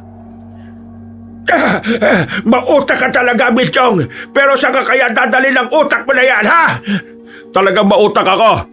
Ihintayin ko na lang na manghina ka dahil sa kagagawa ng mga alagad mo. At kapag nangyari yan, hindi na ako mahirapang gilitang ka sa liig. Nang marinig ni Gurang Sepio ang sinabi ni Kamijong, sinikap nitong maubos sa mga aswang na umaatake sa kanya. Nanood lang ang albularyo habang isa-isang pinapatay ng pinuno ng mga aswang ang kanyang mga alagad. Kalaunan, nagawang ubusin ni Gurang Sepio ang mga kasamahan niyang umaatake sa kanya. Napangisip pa siya nung napatingin siya sa albularyo. Hindi naman nabahala si Kamijong dahil sa ginawa ng aswang. Ano? Nagulat ka? Akala mo ba ipapayagan kitang magtagumpay? Hindi man nagtagumpay ang mga alagad mo sa pagpatay sa iyo. Gagawin ko pa rin yan at hindi ako kagaya ng mga kauri mong mahihila. Mabilis na sumugod si Kamijong sa kinaroroonan ni Gurang Sepio. Naglaban silang dalawa at kahit na mas malakas at mas maliksi ang pinuno ng mga aswang, nagagawa naman makailag ng albularyo sa kanyang mga pag-atake. Sa hindi inaasahan ni Kamijong, mas naging maliksi ang paggalaw ng nilalang at naibuwal siya nito sa lupa. Babangon pa sana siya, pero biglaan siyang naibabawan ng aswang saka sinakal gamit ang kanyang kaliwang kamay. Ngayon, bubulagi ko na rin ang kanang mata mo. Tingnan natin kung ano pa makikita mo pagkatapos kong durugin yan. Kahit na wala na akong makita, ayos lang. Ang mahalaga, nagtagumpay kami sa pagligtas sa aking apo. Diyan ka nagkakamali. Hanggat tumihinga ako, hahanapin ko sila at kukunin ang anak ni Elisa. Tingnan na lang natin kung mabubuhay ka pa pagkatapos ng gabi ito. Sinubukan ng aswang na durugin ng kanang mata ni Kamijong. Sinikap naman ng albularyo na pigilan ng kamay ni Gurang Sepio. Pero dahil nasa ilalim siya nito, naging limitado ang kanyang paggalaw. Habang papalapit ang daliri ng aswang sa mata niya, nanginig ang mga kamay niya hanggang sa unti-unti nang natalo ni Gurang Sepio ang kanyang lakas. Napamura na lang si Kamijong nang bigla niyang maramdaman ang matulis na kuko ng pinuno ng mga aswang. Bago pa man tuluyang tumarak sa kanyang kanang mata ang kuko ng nilalang, nagtaka siya kung bakit bigla na lang itong napaungol at natigilan. Iginala ng albularyo ang kanyang paningin hanggang sa may makita siyang nagbabagang mga mata sa hindi kalayuan. Walang iya ka! Pasalamat ka at may kakampi kang dumating. Kung wala, baka nangangapa ka na kayo sa dilim. Talagang malas ka lang. Ngayon, wala nang magiging sagabal sa masayang pamumuhay ng aking anak at ng kanyang asawa. Hindi kayo magiging masaya ng tuluyan. Darating ang panahon at isang kalahi ko ang papatay sa inyong lahat. Hintay ko yan. Sa ngayon, ikaw muna ang aking papatayin! Itinulak ni Kamidyong ang aswang. Nang mapalumpasay ang nilalang, bumangon siya at kinuha ang kanyang itak. Noon lang niya nalaman na sinibat pala si Gurang Sepyo. Ilang sandali pa, lumapit sa kanila si Gimo. Napaangil naman ang aswang. At nang sinubukan sana nitong sunggaban ng binata, walang pagdadalawang isip siyang tinaga ni Kamidyong sa lalamunan. Bubulwak ang dugo nito at agad na napahiga sa lupa. Para masigurong patay na si Gurang Sepyo, minabutan nilang pugutan na lang siya ng ulo. Tapos na ang labang ito. Ngayon, magiging tahimik na ang buhay natin. Wala namang gugulo. Oo nga po, Kamidyong. Wala nang aswang na naghangad na makuha ang aming anak. Ano ka ba, Gimo? Huwag mo kong tawagin ka Medyong. Tatay Medyong ang dapat na itawag mo sa akin. Nahiya pa po ako eh. Walang pupuntahan niyang hiya mo. Sige ka, kapag hindi mo ako tatawaging tatay, hindi kita gagamutin. Sige na nga po, Tatay Medyong. Basta gamutin niyo ako ha. Oo, ngayon mismo. Uuwi tayo sa bahay na wala na ang sumpa ng pagiging aswang mo. Maraming salamat po Tatay Medyong. Mabuti. Mas mainam na yan ang itawag mo sa akin. Sige na, maganda na tayo para sa ritual. Nanganap sila ng mga bagay na kanilang gagamitin. Nang makumpleto na nila, sinimulan na ni Kamidyong ang kanyang ritual para tuluyang pagalingin si Gimo. Inabot sila ng halos 6 na oras para lang makumpleto ang panggagamot. Halos manghina silang pareho. Pero hindi sumuko ang albularyo at maging ang binata. Noong lumaon, natapos na ang ritual at naisuka na ni Gimo ang mga bagay na naging dahilan ng kanyang pagiging aswang. Maraming salamat, Tatay Medyong. Kung hindi dahil sa inyo, baka aswang pa rin ako hanggang ngayon. Walang anuman, Gimo. Ang hiling ko lang sana ay ingatan mo't alagaan ang aking anak at saka ang aking apo. Opo, gagawin ko po yan. Pangako, hindi ko sila pababayaan. Mabuti kung ganon. Tayo na. Umuwi na tayo, tinihintay ka na ng iyong mag-ina. Nung makarating na sina Kamidyong at Gimo sa kanilang bahay, ibinalita nila kay Elisa ang nangyari. Natuwa naman ang dalaga nang malaman niyang wala ng sumpa ng pagiging aswang si Gimo.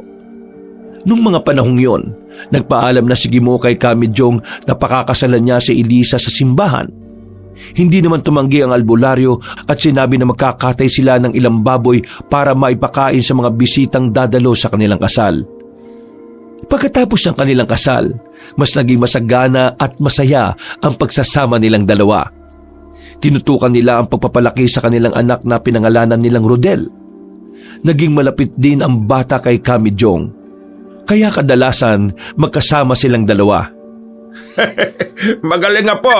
Hindi ko akalain na napakabilis mong turuan ng arnis. Sana kung magiging biyasa ka na ng husto, gamitin mo yan sa tama sa pagtatangkol sa kapwa mo, ha? Yan po ang aking gagawin, Lolo. Magiging kagaya po ninyo ako balang araw. Wag mo nang sundan ng yapak ko. Mahirap ang maging isang albularyo. Pati pamilya mo nalalagay sa alanganin. Ang mabuti pa, mamuhay ka na lang ng simple at masaya. Ha, Apo?